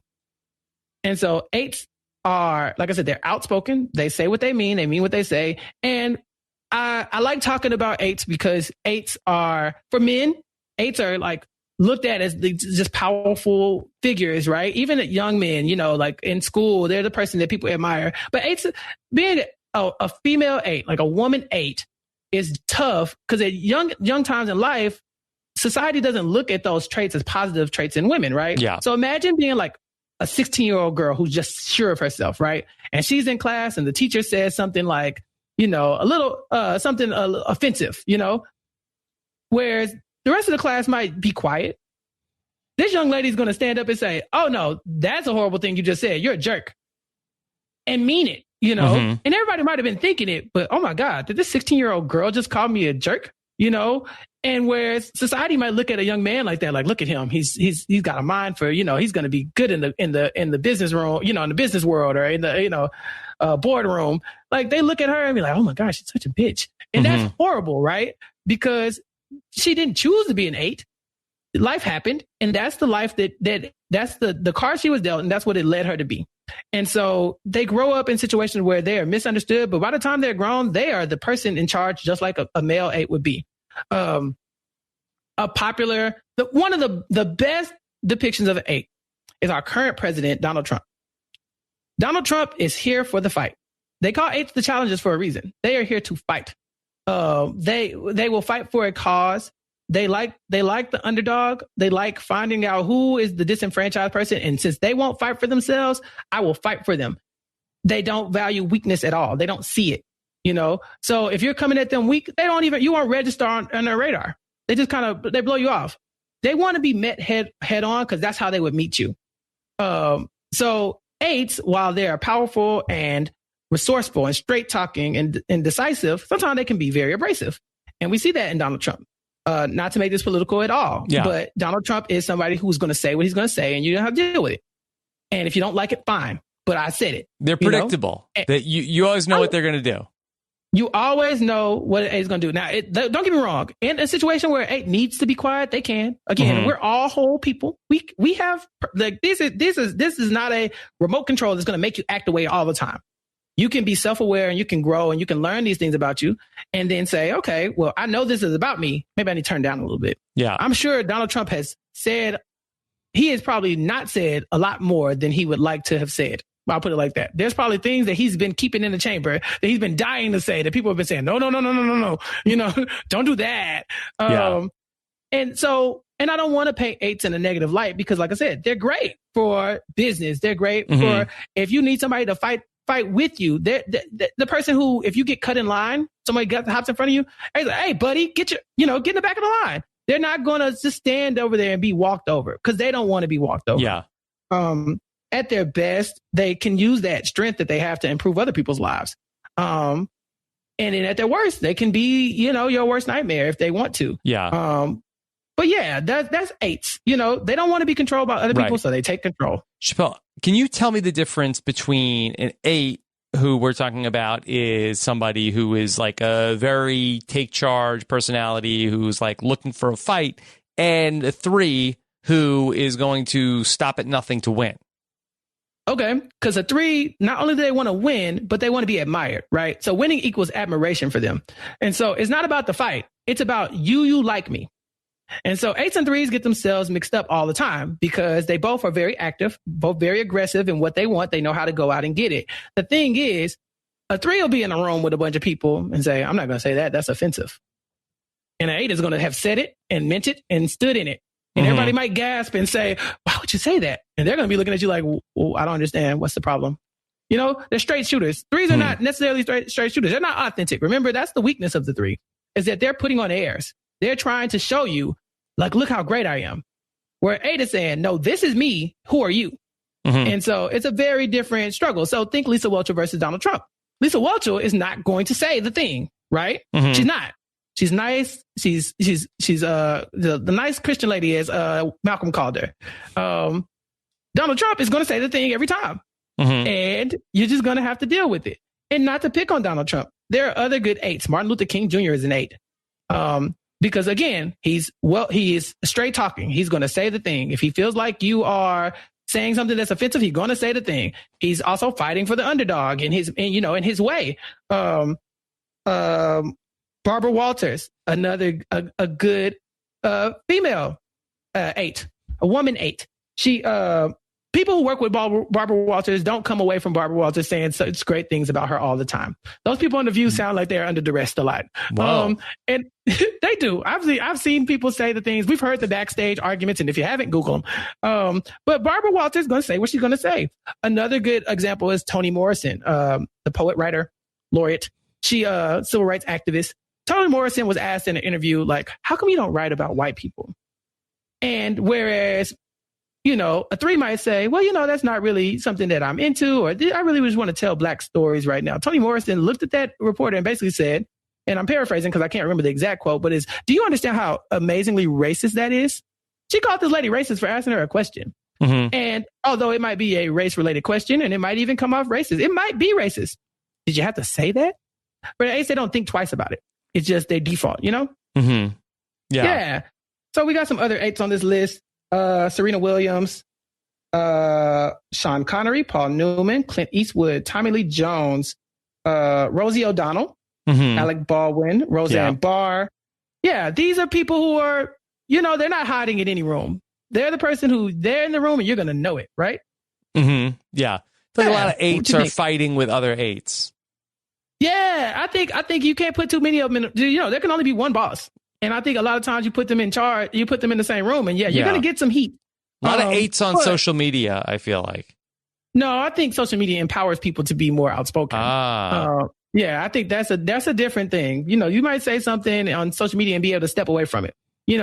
A 5 could say something real quick and then cut the computer off, and then they don't have to deal with it until they come back, right? 8s are the kind of person who, no, if you say something incorrect, they're going to correct you. And then they're going to expect for you to say something back. They want to have that conversation. Yeah. They like provocative conversation. They like energy. And I think that's the thing with 8, 9s, and 1s. It's all about energy with them. But for 8s, they are lusting after the energy. The type of person that if you're at Thanksgiving dinner, nobody's talking about politics. We're talking about football and, family and times. And they might sit around and just say something like, so what do you think about Donald Trump? And everybody's like, oh my God, now all of a sudden we have a big conversation, right? And you're like, why did you do that? Nobody wants to do that. But for 8s, they're like, yeah, like they can eat it with a spoon. Yeah, they love it. Yeah. So that's 8s. What do you think? I think that's a very clear picture that you painted there with the 8s. They're easy to paint a good picture of. I think I'm trying to think of some more good 8s. Maybe like Magneto from Magneto. Yeah, Magneto's the guy. He's gonna say the thing. Magneto says the thing. He says the thing. There's you know where he stands at all times. Yeah. Yeah. They are the leader, and they're gonna take it by force. And most times you want them to have it because they're good at it. Mm-hmm. Okay. Sound good? All right. Survivor 8s. Could we say Boston Rob? Maybe Boston Rob. Maybe Russell Hantz. Mm-hmm. You know, if you're talking about caricatures of an 8, right? Yeah. Again, these people in real life. I don't. But based off of what I see on TV, there could only be one. There was no way Boston Rob and Russell were going to be able to last on that tribe. There was never going to be an alliance to the end on the Vxllage tribe with those two people, right? Yeah. And it came to a head a lot earlier than it probably should have, but it had to happen. Yeah. And Russell does a good job on Survivor. Both his seasons, kind of pushing other people in the front. He did that with Mick Trimming. He did that, or like Jason, he's like hiding behind that person and letting them take the bullets. And then he became the guy who was in control of the alliance, and Boston Rob realized after his first season, and Boston Rob is kind of a straight shooter too. He says what's said. I think he's probably more concerned with being liked than Russell. Speaking of 8s, having someone meet them where they are. Think about Russell when Sandra threw his hat into the fire, right? Russell was like, I like that. Yeah, that's what I like. He like that got him going. He wasn't like, how dare you throw my hat to the fire, you horrible woman. He was like, no, do more of that. Give me that. Or when Jason and Ben are fighting, Russell's just sitting there licking his chops again. Like, yeah. It's something about that energy that just gets him going. Like Richard Hatch, I think, is probably another one.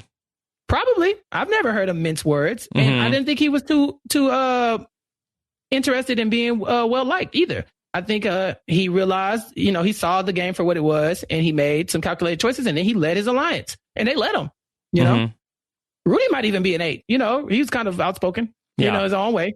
Yeah. Or maybe he's just old. Yeah, don't use like he's just got like old man, I don't give an F that's different. That's different. But Richard Hatch probably, right? Richard Hatch is definitely the person sitting there and like, which I want to talk about. Let's talk about something provocative, So yeah, I could get that. I can get with that. Yeah, you good there? I'm good. No, I'm not an 8. No, I didn't think you were an 8, Rob. I don't have big 8 energy. No. Yeah, I didn't think you were an 8. Cross that one off. Yeah, we can cross that one off. Okay. So now let's talk about the 9s. 9s are on your chart, should be called the Peacemaker. Peacemaker, probably. Yep. Yeah. Okay. So Peacemakers, again, they're like 8s. They have access to anger. It's there. But 9s, their goal is to not be affected by anything. They don't want to be affected by anger. It's right there, but they don't want to be affected. So they have decided that I'm going to go with the flow. Yeah. I'm going to keep peace. I'm going to try to keep my like homeostasis with the world, right? I got to keep the anger down. I got to keep the happiness away. I got to keep all these things in moderation. Keep the happiness away. There's too much of everything. Too much of anything is a good thing. Too much exuberance, it's too much. That for 9s, they want to keep everything level. They kind of want normalcy. They want to, a lot of times they don't want to do anything. 9s are the type of person who's always doing stuff, but never doing anything at the same time. So like, whereas 3 has a task list of things that they have to get accomplished, 9s are kind of like, I have this list of things that I need to do, and I just don't know where to start. So I'm just going to pick one. I once heard some lady say, and I don't want to say some lady, I think it was Suzanne Stabile. She's a writer of an Enneagram book, and I'll give her credit at the end of this as well. That 9s will lay out all the index cards with a list of the things that they need to do on the table. And they won't know which one is the most important. They just pick right out the middle, whereas most people can prioritize those things. For 9s, it's really hard. Inertia is something they struggle with. Momentum.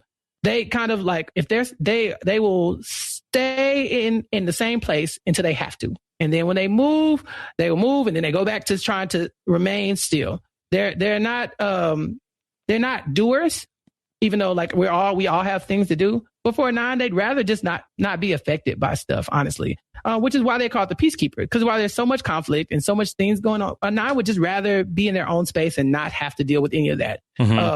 Not have to deal with the conflict, not have to deal with the task, not have to deal with achieving. They just want things to kind of be easygoing. Nines, there are a ton of nines. So there's more sixes than anything, but there's a ton of nines because life is hard. And nines are like, if I kind of just go with the flow, life will be easy. They want harmony in their relationships. They try not to make waves. They dislike conflict and personal tension. And they often surrender their real feelings and what they want for like the greater good to not make waves, right? The nine type person, you say, hey, what do you want to eat today? And they're like, I don't care. Like, you don't have an opinion at all? No, not really. Well, why? I don't know. Just whatever you want. And they might not even like it, but they just don't feel like having a conversation, or they don't want the conflict, or they don't want to argue about it, so they're like, it's fine. That's a nine in general. Nines are good like wingmen, because if you can convince a nine to go someplace with you, they'll go, and they will like, they're a good time. They're also, they're good. Well, I guess I should say they're stubborn, because like I said, they don't want to do anything. They got stuff to do and they're doing it, but they don't really want to. So when a nine digs their heels in and say, I'm not doing this, there's no way to get a nine to do it. And it doesn't happen often, but when it happens, you're like, oh gosh, where did that come from? Because you're so used to them going with the flow. They're not self-starters. They kind of need something to kind of get their engine going. They tend to procrastinate a lot because they just don't want to do it. It's like, oh, I don't want to. That's a nine. It's kind of like mantra, like, I don't really want to do this. And then they get it done. And like I said, and we love them for it, right? We love a nine because we love somebody who can see all sides of the argument, right? We love to be able to come to this person and talk to them because we know they're going to listen. And they might not be listening, but they'll hear you out. And nines can listen to, like I said, they can hear all sides of the argument, which is kind of frustrating, actually, because if you're talking to a nine and you really want them to go there with you, they will go there with you. And you will believe that this nine believes everything you're saying. And then they'll go hear the opposing argument for somebody else, and they'll go there with them too. And they're like, yeah, this guy's great. This guy, he understands me. When you find out that he's agreeing with your enemy, you might not like that too much. So that's nines. They're agreeable. They're stable. They're trusting, steadfast, I guess you could say. They just kind of be stubborn, and they lack some inertia. So the part about procrastinating and not wanting to do the thing, like I feel like, that sounds familiar. But like I also feel like but then I feel like I can prioritize like the things that need to get done. Like I don't think I would struggle with like put the index cards where they need to be. I feel like I could do that.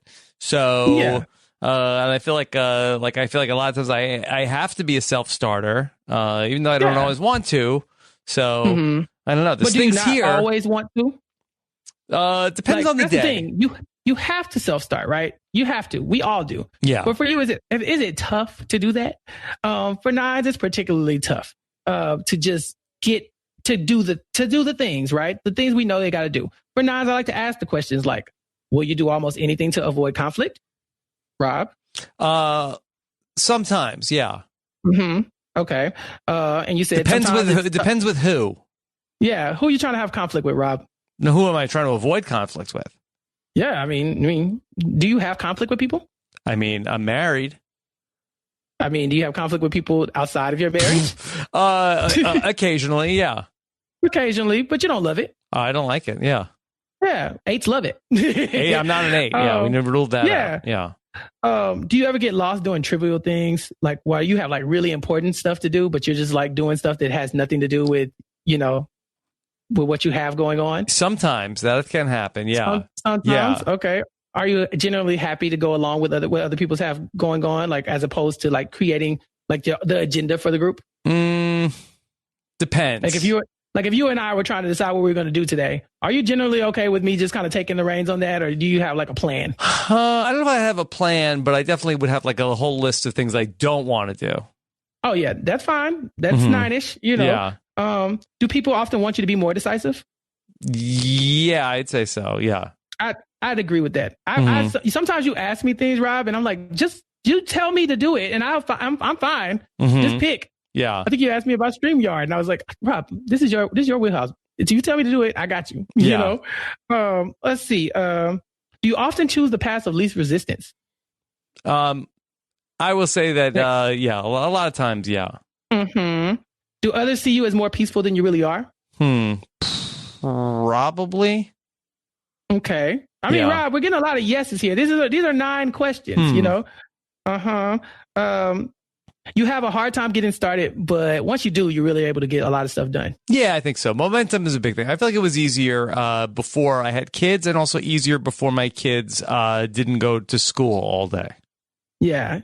Are you ever just quietly stubborn about certain things? Like you don't really want to do it. You don't want it to happen. You're just not going to participate, but you're just kind of pushing back about it in your own mind. You're not going to actually say, I don't want to do this, but you're just going to kind of like sulk a little bit. Yeah, a lot of times. That's a big 9 thing. Yeah. That's what I'm saying. Because it's hard to dig your feet in against conflict and also not start conflict, right? So for one of my closest friends is a 9, and I swear, it's like he never tells me, no, let's go do this. Let's go do this. Let's go do this. And he's like, okay, fine. And then every now and then I'll look at him and be like, are you okay? And he's like, I don't want to do this. I'm like, fine, you know, but it's getting him to say the thing, right? Because he's just easier, just like, you know what? It's fine. What's the worst that can happen here? We're good here, you know? 9s often don't think they're very important in the grand scheme of life, you know? Whereas a 3 knows that they're important because that's what they're going for, right? I need to be important to you. 2s want to be somebody who you know that you can count on. 9s are like, do you really even care about me? Do I have any friends? Yeah. You know? Yeah. Yeah. Yeah. I mean, it sounds like we're in a good territory here, Rob. Yeah. Is this where you had me? Is this what you thought? 100%. Yeah. Okay. See, you need the expert. You knew. I'm just asking you questions. You could easily tell me the answer to these questions are no, and you could be something else, Rob. I'm just asking you questions. Yeah. All right. Yeah. You find routines at work and home, obviously. Yeah. And you feel unsettled when something throws you off your routine. Oh yeah. Yeah. Okay. This is 9 energy. Yeah. I feel like this is one of the lame ones though, Chappell. I love a good 9. Yeah. Because again, could you imagine not having to be like being able to not be, you know, the person who people are looking at like as in like an 8 almost, like, you know, not with conflict. Or if I'm sitting here telling you you're not authentic, like a 3, or you're overbearing like a 2, or you're anxious like a 6, or you're, you know, unreliable and flighty like a 7, you know, and I'm telling you, you're agreeable and people generally like you and people feel like they can talk to you and people feel like they can open up to you and you see both sides of the argument and, you know, things of that nature. And that sounds boring to you? It's a little boring, yeah. Not as super flashy, yeah. Yeah, if I said the 7's greatest sin is like gluttony, right? They want all of it. Yeah. And then 8's is kind of like a lust, almost like for energy. For 9's, yeah, it'd probably be sloth. You know, just this ability to just kind of move slowly and not be affected, you know, and move at your own speed and pace. And this is another reason why I wouldn't compare this to Survivor. Because again, you got a very glowing edit in Survivor about someone who was really in charge of what was going on. Not in Survivor All-Stars. Not at all, actually. And so if we were just going off of Survivor All-Stars, then maybe somebody would think you were a 9. Look at you, just sitting around waiting to get picked off. But you see why that's not a great example, right? Because we don't know what motivates you. We don't know what makes you move the way you move. But because a lot of the listeners, patrons, including myself, will know you from all the things you let us into your life. So it's easy for me to say, Rob's probably a 9 because I don't have to hear about you saying, you know, harsh things on accident or, you know, you're not, you know, throwing your achievements in our faces and you're not, you know, flighty and bouncing off them from thing to thing to thing. You know, it's kind of, you're stable. And I think people can identify that in 9s and they gravitate toward them because of it. Yeah. Okay. Yeah. Yeah. I'm going to be here every day. Yeah. We hope so. We can only hope. Yeah. Okay. What about famous 9s? So let me hear about some famous 9s. Maybe that might make me feel better. Queen Elizabeth II. Look at you. In good company. Yes. In good company.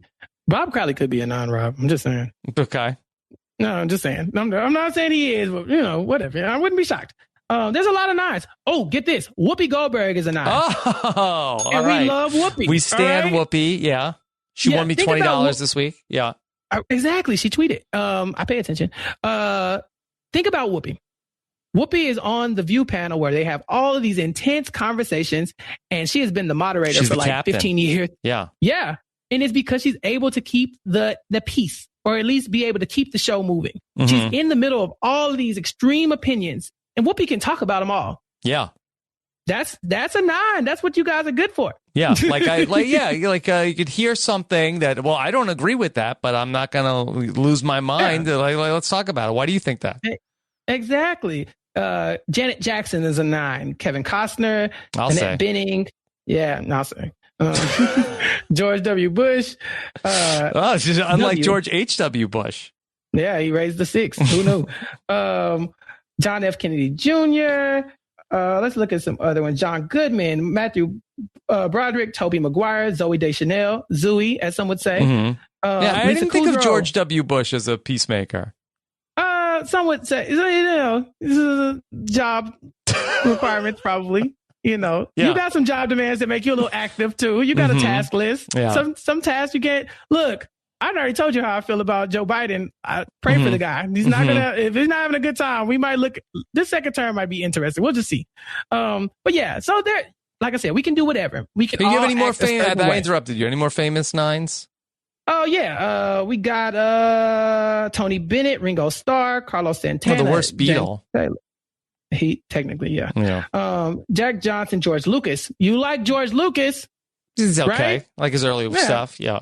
Yeah, there you go. Audrey Hepburn, Sophia Loren, Morgan Freeman. Oh, good 9. Okay. Yeah, I feel a little better now. You should. He played God one time. Mm-hmm. Okay. There you go. All right. So do you want to move on to the last number, or do you want to and then double back about some like growth areas for 9? Are you good? Let's cut that. I have more questions for you, but let's talk about the final one. That's and why do you start with 2 and not with 1? Why they make the Enneagrams this way?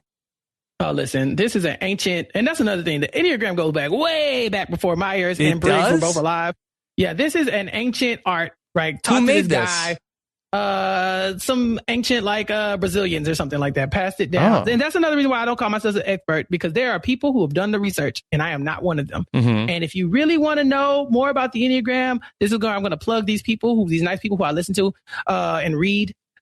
Ian Morgan Cron and Suzanne Stabile do a great work. There's a good book called The Road Back to You, studying the Enneagram. There's also several other authors, Rizzo and Hudson, who have done this research. And so they will tell you more about the Enneagram, more than I could ever tell you. I'm just here to kind of help Rob find out that he was a 9. Yeah. Okay. Yeah. But I think traditional knowledge says that this is ancient wisdom passed down from Bolivia and Argentina, I think, not Brazil. No. And then it has moved around and became a school of thought all throughout the up until the 1960s. So it came from ancient times, and then it just evolved and evolved and evolved, and more research has been done, and so it got to the 60s and 70s, and then it just kind of got to the United States, and then recently it's become this very popular pseudoscience, some would call it, and so that's how we ended up where we are. Okay. All right. 1. All right. We'll talk about 1. Ones. Tell me what the chart that you have calls 1s. Reformer. All right. Yeah. Nobody knows. Snow. Nobody knows. Yeah, we know snow. Yes. Okay. Reformer. All right. Some people call 1s a reformer, which is a better name for what I'm about to call them. Oh. I'm going to call them the perfectionist. Perfectionist. And just because I want you to know that I don't mean perfectionist. I'm just using it as a broad term. But reformer is the actual term for what we're going to be talking about right now. Because everybody thinks they're a perfectionist because they want to do things well, right? I'm a perfectionist. I really like to have things a certain way. Yep, fine. But 1s, they really embody perfection, as far as being a perfectionist. They're called reformers because they're able to walk into a room and see what needs to be improved. And whereas 8s want to challenge things and 9s don't want to be affected, 1s want to affect stuff. They do, but they want to fix it. They want to identify what's wrong and make it better. And so they live their life like that, where they start inside. They start with themselves, right? So they can see what they're doing wrong, and it tears them apart. 1s have a voice in their head. And I'm going to say this because every time I listen to anybody talk about the Enneagram or read about the Enneagram, I'm going to say this because this will speak to the 1s and only the 1s. 1s have a voice in their head that's constantly saying, "Is that right?" Mm-hmm. And they hear this little voice, and it says, "You made it to bed. Did you make it to bed correctly? Did you unload the dishwasher? Did you load it correctly? Did you do this? Did you do this right? It's right or wrong, black and white, completely wrong or right. That's what they have in their head. And they are questioning themselves and their morality and, their ability to do things correctly all day. And so because they're questioning themselves and their own abilities, they start to question the things around them, right? Because they're always thinking, I can fix that. I can fix that. I can fix that. So the problem with somebody like that is that once that starts to affect the people around them, it's not great, right? Nobody likes to be told that you're not good enough. You're not doing that correctly. I could do that better. You could be doing this. You could be doing that. Nobody likes that. And look no further than the ones that tell you, yeah, it sucks, because they're saying it to themselves all the time. So ones are principled, and they are purposeful, and they are self-controlled, and they are looking for perfection. And so they are the person who they want to be morally correct, and whatever that means in their life. So I'm not saying that this person is benevolent, because no one is, right? This person is not above and beyond all the rest of the people, but their system of beliefs is something that they cling to, and they need to be right about it. And if they're not right about it, they're going to try to figure out a way to be right. They have to be right. So threes have to achieve. They have to be looked at as good, as admirable. Ones have to be good, and whatever that means in their head.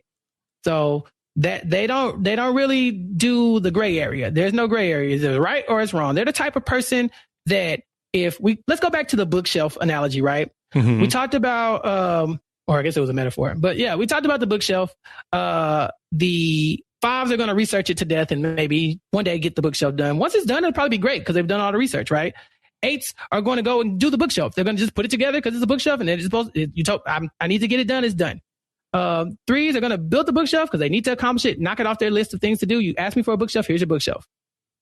Ones are going to read the manual, and they are going to see that there's a piece missing. A tiny little washer is missing from the tools, that you need to put the bookshelf together. And they are going to call the 1-800 number and say, you guys owe me a washer. And they are got to be the only type of people who do that, because anybody else is like, it's fine. Mm-hmm. But for a one, they will look at that bookshelf and say, that thing is wrong. It is wrong. And it will drive them crazy, like a little nagging sound every time they walk in the room, like, look at me, you did this incorrectly. So they're the only type of people that I think, and I've heard Suzanne Stabile say this, and I trust her, that will call the 800 number and say, I need that piece, or I can't put this together because it's incorrect. So that's how ones operate. They're ethical. They have a strong sense of right and wrong. And they're crusaders for what's right. And they want to fix and make the world a better place. The problem with that is that, everything's not theirs to fix. And perfection is impossible. Nobody is perfect.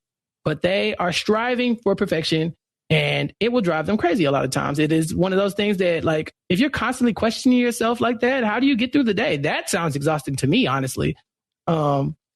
To have somebody just nagging you all the time in your head, and then to have someone else correct you. Could you imagine having something in your head saying, that's not right, that's not right, that's not right, and you getting past that, and then the first person you run into says, hey, you got something on you. You'd explode, excuse me? I've been trying to get perfect all day, and now here you are, random person, with your untied shoes and your unkempt hair. How dare you?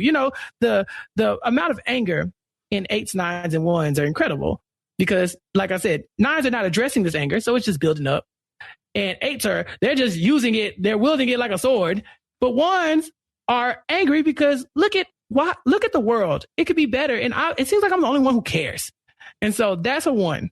Like I said, I like perfectionists because it triggers something in people's heads where they hear that and say, oh, okay, I'm that. But then reformer is a lot better, because you can be a perfectionist in your own life, but if you're a reformer, you want everything to be perfect, not just you. You have any famous ones? This thing says Hillary Clinton. Probably a good one. I think so. Meryl Streep is a 1. Let's see, Ralph Nader.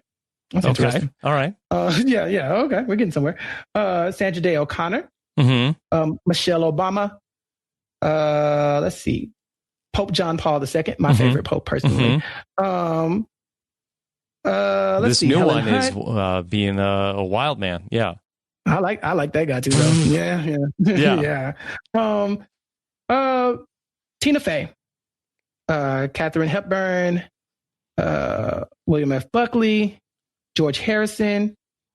Beetle. You got Martha Stewart, you know? Yeah. So, and Martha Stewart's a good example of, ones are not always right.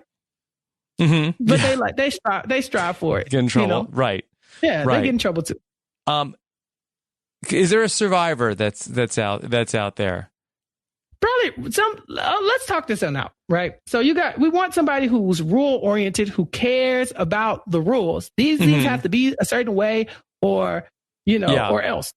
Chappell, can we go back just for 1 second? Because we didn't talk about a survivor. We talked about me with the 9, but we didn't talk about how that applies to survivor. But in terms of like, I actually feel like that the 9 is a really good skill set for survivor, because it's like, how do you do well on survivor? Yeah, you could sort of like lead from the front and say like, hey, everybody, this is what we're doing. This is my group. This is the 5. Okay, we're voting out all those other people. That's sort of like the 8 mentality. But I do feel like that the peacemaker is like, hey, let's play the middle. Well, I'm going to work with everybody. Like, what do okay, let's hear what you have to say. Let's hear what you have to say. Let's hear what you have to say. Like, I actually think it's a very effective way of playing the survivor game. And I think that is like what I would default to in a game of survivor of, okay, there's 8 people here. Let me try to see like just how many of these 8 I could get, like, feel like they're working with me. Yeah. And I mean, way to be self-congratulatory, Rob. But yeah, I think that is true. That is a good strategy. I think once we get into the chart a little bit more, because we're almost done, but I do want to explain the chart to you. Yeah. I'll talk about how that manifests itself in other ways. But I guess the problem with being a 9 in survivor is if you can't find that inertia, right? And you end up just a number. And you end up just getting picked off because you're not willing to make the move, right? You don't want to start the conflict. You don't want to call the person out. You see that they might have an idol, but you just kind of sit on that information. Sort of like Laurel probably is also like in that sort of situation where she's ends up like, I'm good with all these different people, but then ultimately, if you're conflict avoidant and unable to pull that trigger at the right time, that could lead to a bad situation. Yeah, very go with the flow. And like I said, they have conflict. We all do. Like you said, you with certain people, you are going to go there. And 9s are very close to 8 on the Enneagram on that chart. And so there are some 8 in them. Once you get them active, they will go there with you. So it matters what you're next to is important. The proximity, yeah. So it's a reason why the chart's drawn like that. But yeah, like I said, 5s will have 4 traits and 6 traits. 6s will have 7 traits and 5, whatever, and 8 traits. And then, so on and so forth. So yeah, if you find yourself in survivor and you're a 9, then yeah, sitting back and kind of letting the bigger powers kind of pick themselves off is fine until you look up and you're next. And then you're like, well, now what? And you have to now all of a sudden not be a 9. And I think for you, Rob, you were such a big fan of the show and you had a good idea of what you wanted to do, but you also, as a 9, are somebody who's very agreeable. So you were able to connect with like Dina, or you were connect with Christy. These people who other people were just not willing to talk to. A 9 to talk to anybody, whatever. I mean, Rob, who cares? You will talk to anybody. You're talking to me, so I know you'll talk to anybody. And so, yeah, I think for that skill set, that kind of works out. The issue is that if the 9 gets to the end, do we respect it, right? Do we vote for the 9 who just kind of hung out and was friends with everybody? Or do we say, well, the 9 is sitting next to this person, the Boston Rob or something, and he took control, So something to think about. Okay, well, let's go back to the 1, the reformer. Yeah. Okay. Can you see anybody in terms of how a 1 plays survivor? Who need to make things better? I can't think of anybody. I guess we should probably talk about final tribal council, right? The person who's really like you did something immoral and I cannot vote for you. Maybe like Boo. We talked about that with Dreams. You just talked about that with Dreams, and Boo was really like, as a Christian man, how dare you? I think that is a very 9 thing to say. Now, maybe people are just portraying themselves as a 1. Oh, 1. I'm sorry. Yeah. Maybe people are just portraying themselves as holier than thou in those moments. A little bit, looking down their noses at somebody who was able to deceive better than they were. But there are some people who just aren't willing to be that person. They're just not willing to deceive. I will go down with the ship and I'm just not going to be seen as, immoral. Maybe like Janet. Is that her from recent season? Okay. Yes. Yeah, she in the face of, you know, some accusations that were made against Kelly, you know, against other castmates, and, you know, some things that were said, and she could have just gone with the flow and, you know, ignored certain things about, I think his name was Dan. I'm really trying. This is such a bad season. But she spoke up. Yeah. And she was dutiful, and people, and it paid off for her in the end. We love her, right? I can't think of her name, but we love her. It, you know, baby being quiet in that moment would have paid off a little bit better, but it probably would have driven her crazy, you know, to do that. If she's a 1, that's the kind of thing that you just can't let go. It's gonna eat at you, because in your head, someone's saying you're a bad person for letting this bad thing happen. Okay. All right. So now we have the picture of like all the people, and I have to commend you. Incredible job. Thank you. Oh, before we go on, I got a better one I think of in my head. Not a Survivor one, but for any of the listeners, I'm a Harry Potter person. Think of Hermione Granger. Rob, I don't know, you know very little about Harry Potter, very little. But Harry has a friend named Hermione. She's very smart, intelligent. Like she's the smartest person in their class. She makes spells. She makes spells. She's a witch. You know, we get it. Hermione has a famous Harry Potter quote where she basically says, like, listen, you guys keep acting like this, you're going to get us killed. Or worse, you're going to get us expelled. That is the most one thing ever. Like, no. We can't break the rules, because what if somebody finds out? We could get in trouble for being wrong, you know? That's like the one of it all. You know, she's a good solid one. I think there are some Gilmore Girl fans out there. Not Rory, but her homegirl, the one she's always in a battle with. And her name will escape me, and it'll come to me in 5 minutes, so I'll come back to it. She is definitely a one where it's not even about it's not about achieving. It's about doing what you think is right all the time. Okay. Yeah. Chappell. Yes. Have we talked about you? Yes, we talked about me. Rob, would you like to guess? Oh boy. Well, this is a challenge, because I feel like that I don't have it off the top of my head. I don't think that you're a 2. Oh, why? What's that about? I don't think that you are somebody who's just constantly helpful, really? but like looking for something in return. Baby, Rob, I didn't know we were here. Okay, that's fine. Are you a 2? No, but still, I'd like people to think I was a. You think you're a 2? I don't think that you are the 3. Really? And we're gonna do this with every single number. Yeah. Yeah. Do you want to just tell me? Why don't you just tell me what number you are? Just guess, Rob. Okay, so I'm going through them, and I'm trying to fill the air, so it's not like just like me thinking on the podcast. That's fine. I don't think you're the 4. I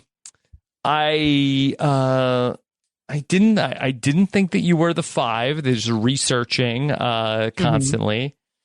In terms of being the 6, I don't think that is you either, being like the Stephen Fishback. So I guess that, okay, so how about this? I'm wondering, could you be a 7? Ring the bell. I am a 7. Yeah. Like Colton. Yes. Yes. Based on Colton's, I probably would have made him an 8, right? He was just kind of saying what was on his mind, and, you know, whatever. But I was shocked to hear that he was 7, but that just shows you how different people really are. But we're still motivated by the same core, you know, need to kind of find the exuberance in life. The enthusiast. I am, if nothing else, enthusiastic. Yeah. I'm very one note. I get that. Yeah. You get that. Yeah. And like I said, 7's a jacks of all trades. You could probably drop me into any podcast and I'd be fine. But that's just because I listen to everything. I want to get the happiness from everyone. I started this podcast when saying that, like, I had ran into some issues in school, and then I was having a breakdown, and then I found out about the Enneagram and just blah, blah, blah. So what was happening was I really wanted to get straight A's. Straight A's is not my thing. But this particular semester, I had convinced myself that I had to get straight A's. And so I was losing it because, don't get me wrong, I got nothing but A's. I was very much patting myself on my own back. Like I was cooking. The problem is it didn't look like I was going to get an A in this class. And I am not a straight A student. That is not my bag. But for some reason, I had convinced myself that this is what I need. And so I was telling my coworkers, like, I'm about to go to Houston and I'm going to go party. I was talking about I'm going to drive, because I was not living in Houston at the time. I was living outside of Houston, so a few hours. And I was like, I'm going to drive out there Friday. I'm going to party, and I'm going to come back Monday, and I'm going to do this school thing, and everything's going to be fine. Screw this. And they were like, why do you have to go do that? Like, why don't you just stay here and think about it and, study, and you'll be fine. I was like, no, I have to get out of here. And at that moment, I felt so trapped. Because people were telling me, like, don't do that. Don't do it. You can't do that. And I was like, I'm going to go party all weekend, and there's nothing you guys can tell me to stop me.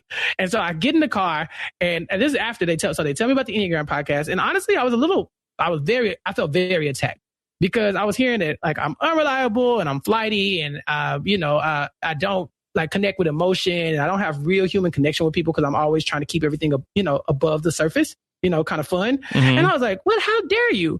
And so I'm driving to Houston, because I'm still going. I don't care what pseudoscience y'all have taught me. I'm still going. But I listened to Enneagram podcast the whole way there. And it started to talk about how your Enneagram number, you start to exhibit traits of other numbers, unhealthy traits of other numbers when you get stressed out. And so that, or when you are starting to feel like, in growth, or like you're becoming the better you start to exhibit other numbers. You're still your number, but you start to take on the good or bad traits from those other numbers, right? And so for sevens, if you look at the chart, and this is a good segue into the chart, sevens, that arrow in stress is pointed to 1, right? Okay. And in stress, I become perfectionistic and rigid, and I care about things being a certain way or else, right? A little judgy. I get judgy a lot. Yeah, and that's exactly how I felt. Why did I want straight A's? I couldn't put a finger on it. I had no clue why this was bothering me. I hadn't gone my whole life without straight A's. I was on degree number 2, and I was like, why now?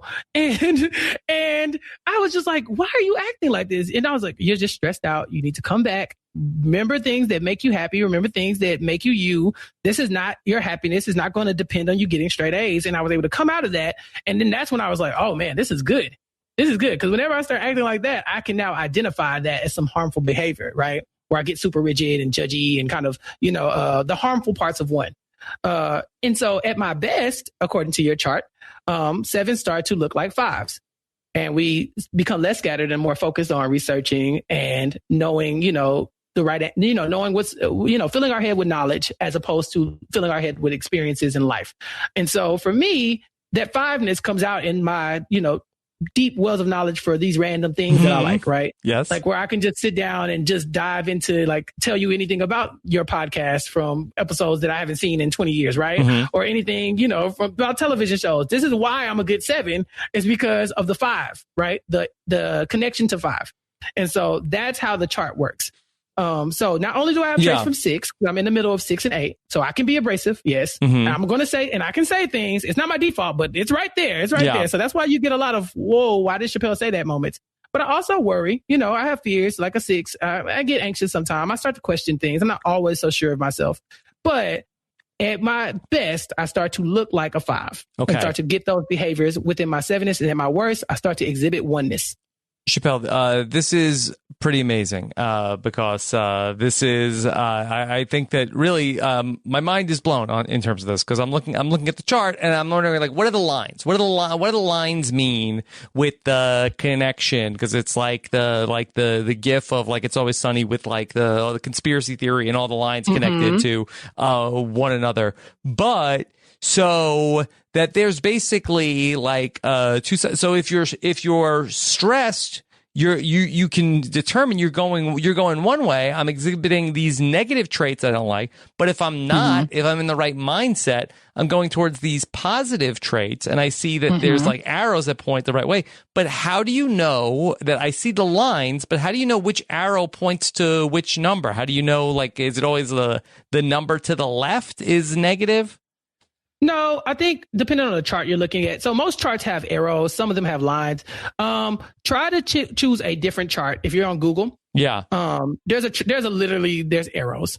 Okay. But for you are a 9. Yes. And so 9s are easy. because 9s, 3s, and 6s, they're 3 apart, right? And they are in the they're like the core triad of like numbers, right? They kind of move freely between each I guess core motivation, right? So 9s are one step away from feelers, and they're one step away from thinkers. Same thing with 3s, one step away from feel. All the numbers don't go into all the triads. As a 7, I never touched the feeling triad at all. I don't, the 2ness that I was so offended about, I don't have it in me. I mean, it's there, but it's because we're all whole people, but I don't go there at stress. I don't go there at, at growth. I don't go there. I'm not next to a 2. I'm not next to a 3. I'm not next to a 4. I'm just kind of a thinker and a doer. 9s have all the things. It's just that you default to 9ness. And so for 9s in growth, you look like a 3. And Rob, let's talk about you in growth. You're someone who doesn't like to do. Rob, they just named a podcast award about you. You are one of the most famous Survivor players of all time, and you are heavily lauded as one of the creators of this, strategy of, picking up the bottom feeders and all this other stuff. People love you. But what about my eyes, Chappell? I told you, gorgeous. Yes. It's gorgeous. Okay. Anyway, you're just trying to distract me. I'm trying to teach you here, sir. Yes. Yeah, but that's what I'm saying. So when a 9 finally gets that inertia, when they get going, they can do things. Look at this empire you've built. So what I'm hearing, which I think is so exciting to me, is that, wow, if I could get into this zone, I can I can achieve great things. But if I can somehow stay out of the bad, the 6, which is, the upside down, when I'm troubleshooting everything and being all neurotic like Steven, that then I can get over to be the 3. Yeah. So the thing is, you are a 9. You are always going to be a 9. But when you're in 3, you are doing the things, you're achieving, and you're well liked, and I feel that sometimes. Yes. Yeah. You're like, look at me, look at the things I did, and then it's exhausting for you because you're like, oh God, I want to go back to not doing things.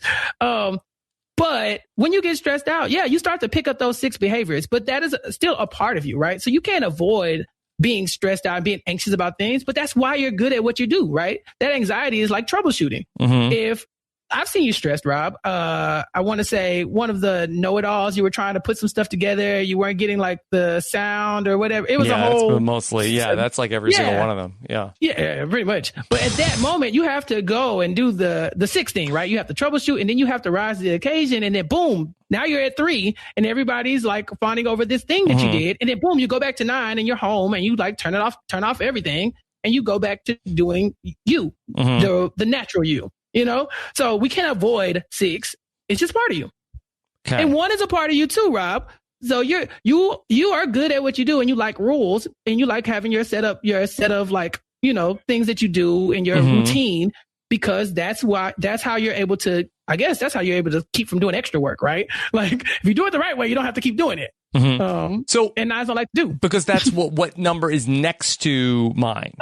Yeah. So you got some, Colton called them wings. The Enneagram calls it wings. So some people will try to get really like into like, I'm a 9 with a 1 wing. I got a lot of 1 in me, or I'm a 9 with a lot of 8 in me.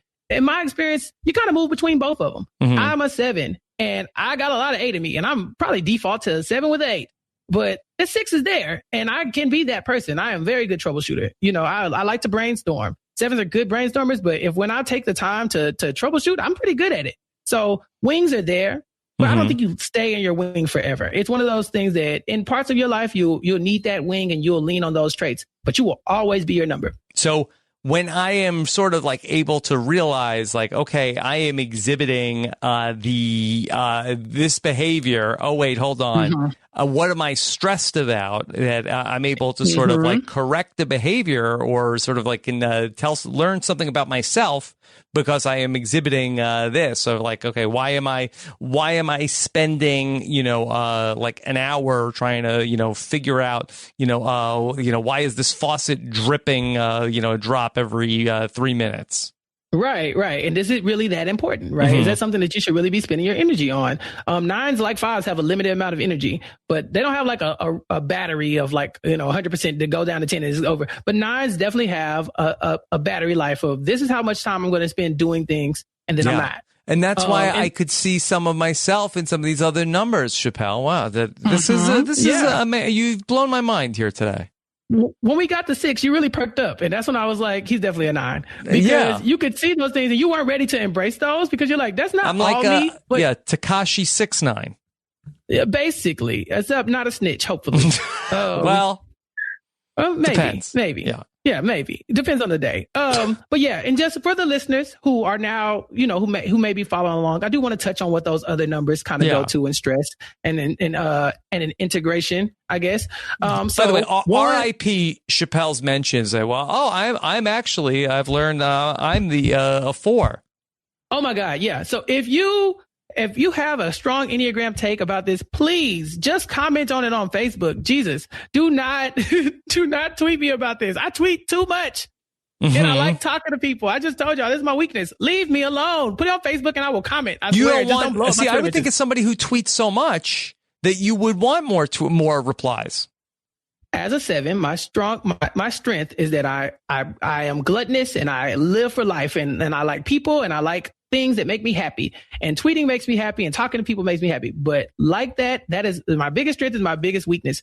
I cannot carry that much stuff. I can't talk to everybody about everything. So put it on Facebook. I will comment whenever I get a chance. And you could just favorite it. You could just tell Chappell. He doesn't need to comment on every single one. Right. But you know what I'm saying? Like, I have to mitigate that kind of stuff for me. So even like I say, 7s are so much fun. There's a time and a place for everything. Rob, when I finished my master's program, I had my friends told me that they were going to London. They were going to go to Harry Potter World in London, and they were leaving 9 days from when they tapped that conversation with me. I booked my flight that Tuesday. Rob, I'm poor. I don't have any money. I spent my money to go on that flight. Like, because I was so trapped in that master's program FOMO. And I couldn't take it anymore. Do you know how much stuff I missed trying to do homework?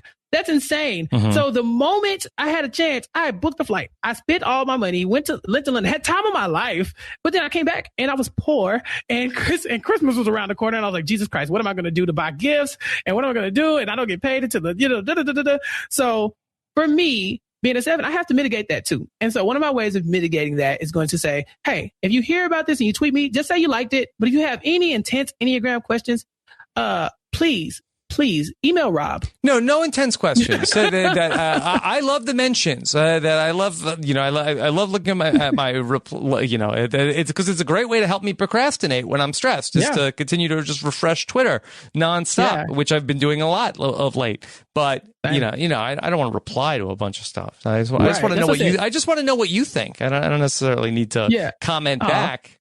That's going to screw up my peacekeeping of having to comment on everything. I just want to know what you think. Right. And I'm physically unable to not talk to you guys. So please just put it on Facebook. I'm sure somebody will post it in the off-topic group or something. And then comment there, and I will happily come in whenever I have chance. On topic, baby. Okay. So let's talk about where these numbers move, and then we'll wrap it up, because I don't want to get into too much. Because honestly, if you have really intense questions for the Enneagram, there are tons of places you can listen or read about the Enneagram. Like I said, the Throwback to You podcast with Ian Morgan Cron. Suzanne Stabile has a podcast as well, Understanding the Enneagram as well. There is a ton of them, but I recommend Ian Morgan Cron and Suzanne Stabile over anybody else. And so let's talk about where these numbers move. So what do you mean the numbers move? I'm sorry, where these arrows go, right? Okay. So where they go in their in their centers, and when they're stressed, blah, blah, blah.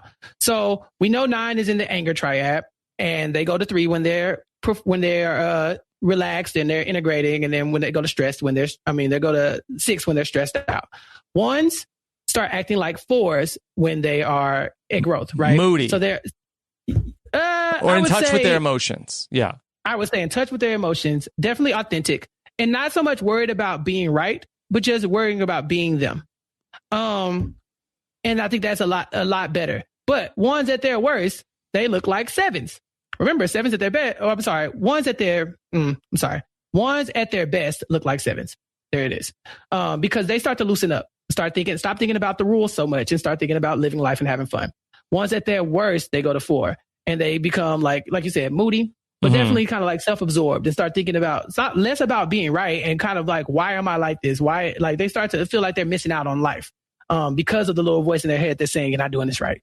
2s are helpers when they're at rest, when they're normal in their everyday life.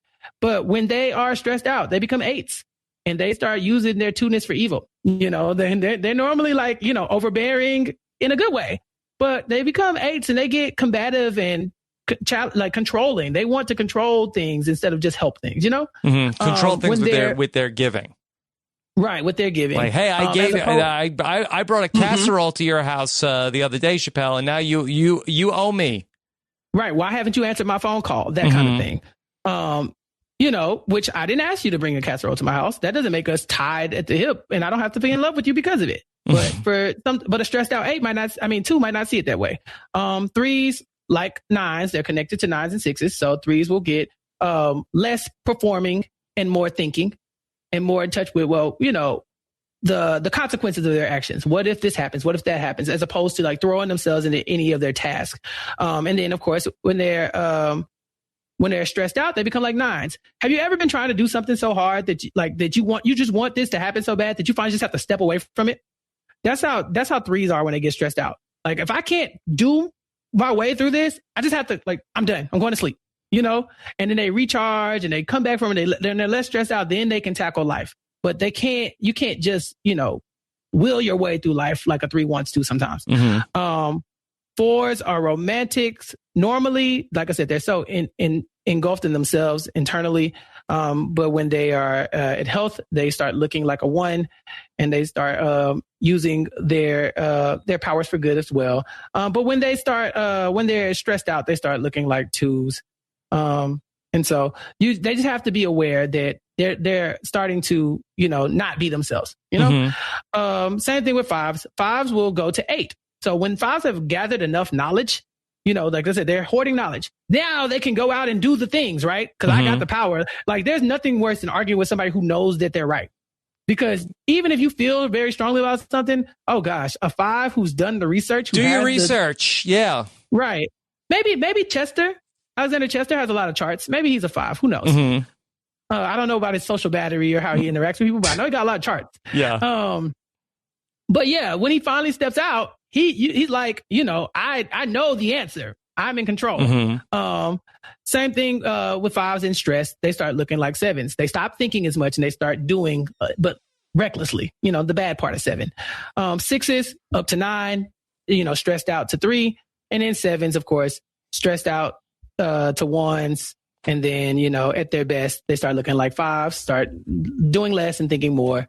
And then, of course, 8s. They start using their control for good to help people, as opposed to their normal control just for control's sake. And then when they're stressed out, they start looking like 5s because they have to go into hiding and they have to research and they have to come back with more power. So I can imagine after this transition in power of the presidency, we might see less of Donald Trump, and then we will see more. We will see much more. The story checks out. Sounds about right. Yeah. So there you go. That's the Enneagram in a nutshell, I will say. Chappell, this was fantastic. That I totally feel like I have the concept down. Your internet connection was wonderful. Thanks. Yeah, and I had no idea that you were sitting on this as the resident Enneagram expert. Stop calling me that. Yeah, I'm telling you, Rob. The people who subscribe. They subscribe. And so I'm going to get, I might not get angry emails from the listeners, but if someone sees the word Enneagram, they're going to come at me because they're going to have you done the research? Have you certified? No, you're fine. You're fine. I think so as well. But, it was fun talking to you about it. I definitely saw a void and I knew you didn't understand it from what you culture. But like I said, I think so. The Enneagram is supposed to be about self-exploration and interpersonal relationships, right? Like, if I see you acting stressed out, and you're troubleshooting a bunch of stuff, I know Rob's stressed out, this is not normal Rob behavior. Whereas there's somebody who's just going to be stressed all the time, like a Steven. And you're like, okay, this is Steven. This is just Steven, Yeah. So now I know how to interact with y'all. Can I ask you one more question about this? So sure. I also selfishly am thinking about boy, what is the first lady of podcasting? And I think I have some guesses here, but do you find that are certain numbers more compatible with other partners, or that has nothing to do with this? I don't think that has anything to do with it. I think people like to people like to make the Enneagram like parlor talk and not parlor the app. Yeah. Right, it might be. But it's like, just like, cocktail conversation or like fun game to kind of like put different TV characters in, like sort them into houses. But I think it's a lot more serious than that. If you start to like look into, what these motivations are, it can really change the way you interact with people. But as far as compatibility goes, no, I think we're all whole people. And as a 7, rules are really difficult for me. They just are. RSVPs are difficult for me. It takes everything in my power to RSVP. I hate it. I hate it so much. I just hate committing. And I could be with a 1. I think she would just have to be like used to me having that struggle, right? And then I would have to be mature enough to realize that she needs these rules. And if that's the case, then that's what we're going with. Same thing with 6s. 6 will look at me and say, "Oh my God, he is so reckless." He just jumps out in the world and does anything. He doesn't think about what if it's raining or what if he runs out of gas or what if it's this, but I need something like that, right? Like, so you need somebody to say, "Hey, what if, make sure you check all the boxes, right? Before you do the thing." And so you can find compatibility in anybody. I think there are probably types that are more suitable, but I don't think any type is kind of like, like it's not like a horoscope, like, no, Leos and Aquarius. Right. Right. Yeah. I don't want to get into that, so that very different. So if you're curious as the first lady of podcasting, I guess you should ask her. I think I know. I think I know. What you think? I think she's an 8. I don't think Nicole's an 8. You don't think so? I'd guess 6. 6. Questioner. I guess 6. If I had to guess, I don't know her as well as you do. Yeah. We'll see. Yeah. I'm excited to, learn more about this. But, I feel, especially when we talk about like the protector, like I feel like that Nicole does have a lot of 8s, but then can go for an 8 is the 2 or the 5 the positive? The 2 is the good thing. The 2 is because they use their control for good. Like I said, they like fighting for the underdog. But when you can control, like, hey, like this person is not happy, or this person is missing something in life, and I'm going to make it happen. That person is weak. 8s don't, like I said, weakness doesn't register with them. They don't really. So if you're in a room and you're not, sure of yourself, 8 almost won't notice you.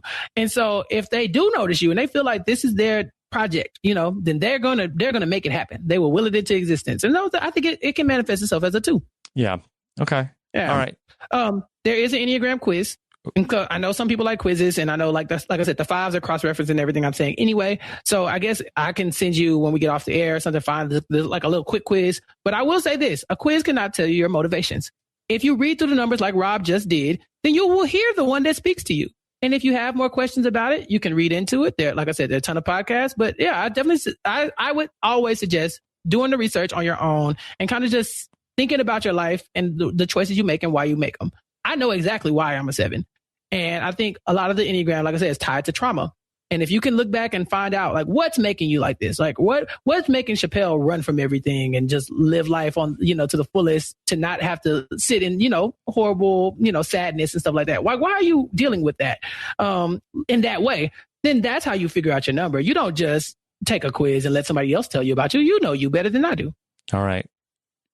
The great Chappell is on Twitter. He is at Chappell's _show. That's CHAPPELLS _show. Show. Yep. Not like Dave. This is me. That's a different Chappell. guy. Different guy. That's a different guy. Yeah. Funny guy too, but different. That's a different guy. Yeah. I heard he's funny. He's funny. Yeah. But this was great. It's a criminal sin. Chappell has under 2,800 Twitter followers at the recording time of this podcast. What's up with people? They are living life like it's golden, and they don't need me to darken their doorstep with my ridiculous tweets. So if you don't follow me, please don't. Okay. just like protect your own peace. I'm a mess.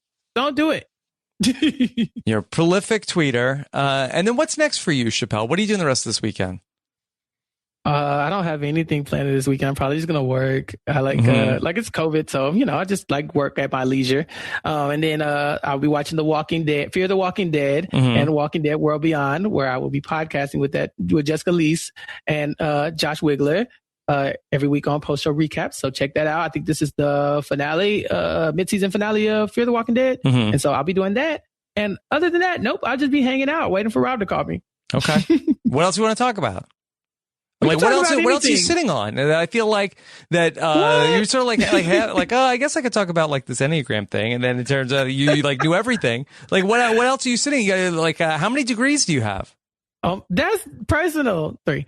But I'm supposed to be going back to school to get in my last degree, but I started. How many do you need? I want to be a doctor, but just because. Okay, here's another thing about 7s. 7s are so much fun that people don't think about us as smart. Mm-hmm. So that's not what you think. Like when people describe me, they always say the funny guy or the fun guy, whatever. But no one ever says like, you know how smart Chappell is. It's just like moments like this, right? Yeah. But there's so many, smart people that are like, but nobody ever says I'm funny. Right, exactly. And so 7s kind of have the opposite thing. We're so lighthearted that people don't actually see us as deep. And so for me, one of my goals in life is to get my doctorate. And I have not done that yet. Yes. And so when I do that, Dr. Chappell. I will make. Oh yeah, and I will milk that. Yes, I'm going to ride that baby. What will you do? Will you teach at university? Like what is your ultimate goal? Absolutely not. I have been trying to get out of. I told you, 7s will have 7, 8 careers. Yes, and I've been trying to get out of education for forever. No, I'm kidding. Yes, I would not teach at a university. I would literally continue doing what I'm doing right now. Podcast. And just be a doctor. Sure. I would just be a doctor. Think about how many podcasts you could book as Dr. Chappell. I'd have to ask Liana. Yes. She doesn't go by doctor, but she is very much a doctor. Yes. You know, I'd have to ask her and see what she's from science. Sure. She is from science. She's the best. And Dr. Amanda Rabinovitz, my favorite doctor. Yes. And so, I could ask them, but no, I'm one of those people who would waste this degree. I want it because I think I deserve it. I think I've earned it. I've done the research. I've done the homework. I got the straight A's. Bing. And now I want that degree, and I want my name to say doctor. I was the first person in my family to go to college.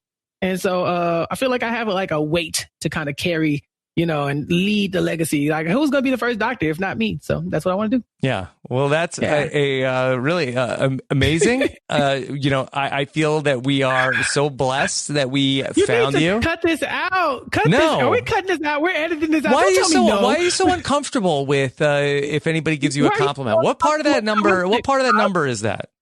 Why are you so uncomfortable with conflict, Rob? Let's get into you. Yeah, what's the conflict that you're saying I can't say anything nice about you? I don't like to talk about me. I like to talk about other stuff. Okay. That's fine. Yeah. That's fine. Cutting this out. I don't care. We don't have to explore that. All right. But anyway, this was so great. Thank you. Let's figure out what we're going to talk about next.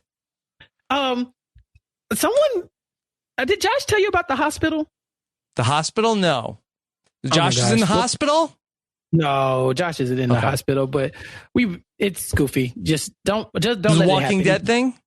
It's kind of. Yeah. Kind of. You should really listen to the podcast. I know. I should. I mean to, and then I'm just trying to keep up. What I need to do is not be on top of current events. I think if there weren't so many current events, I feel like that I could be really I feel like that when there was less current events, I used to be way on top of more podcasts. Yeah, I'm just selfishly saying that you should listen to the podcast that I'm on. I'm not saying listen to all of them. Just go listen to one episode and listen to me laugh at Josh and Jess. They are great, by the way. I feel like that's underrated how great they are. Yeah. Well, that I know. That you're not telling me anything new there. All right. So, Chappell, this was great. I'm going to do more research. This is what I'm going to do. That what part of me is this? That I'm going to watch a bunch of YouTube videos then about my Enneagram type. Yeah, so that's still 9-ish because you have things that you need to be doing. And you're not going to do that because you're going to go watch YouTube videos. You're going to go fill your time with menial tasks, and then Nicole's going to come home and she's going to hate you. Hey, she's going to come on and all right. Hey, what are you doing? You got a list of 8. And she got a list of things. And you're going to be like, oh yeah, I was talking to Chappell. What do you mean? Yeah, okay, that's fine. But if the coffee is strong enough, I can get to a 3. So listen, all right. Yeah, I'm a coffee enthusiast. I'm an enthusiast in general. Yeah. All right. Well, Chappell, this was fantastic.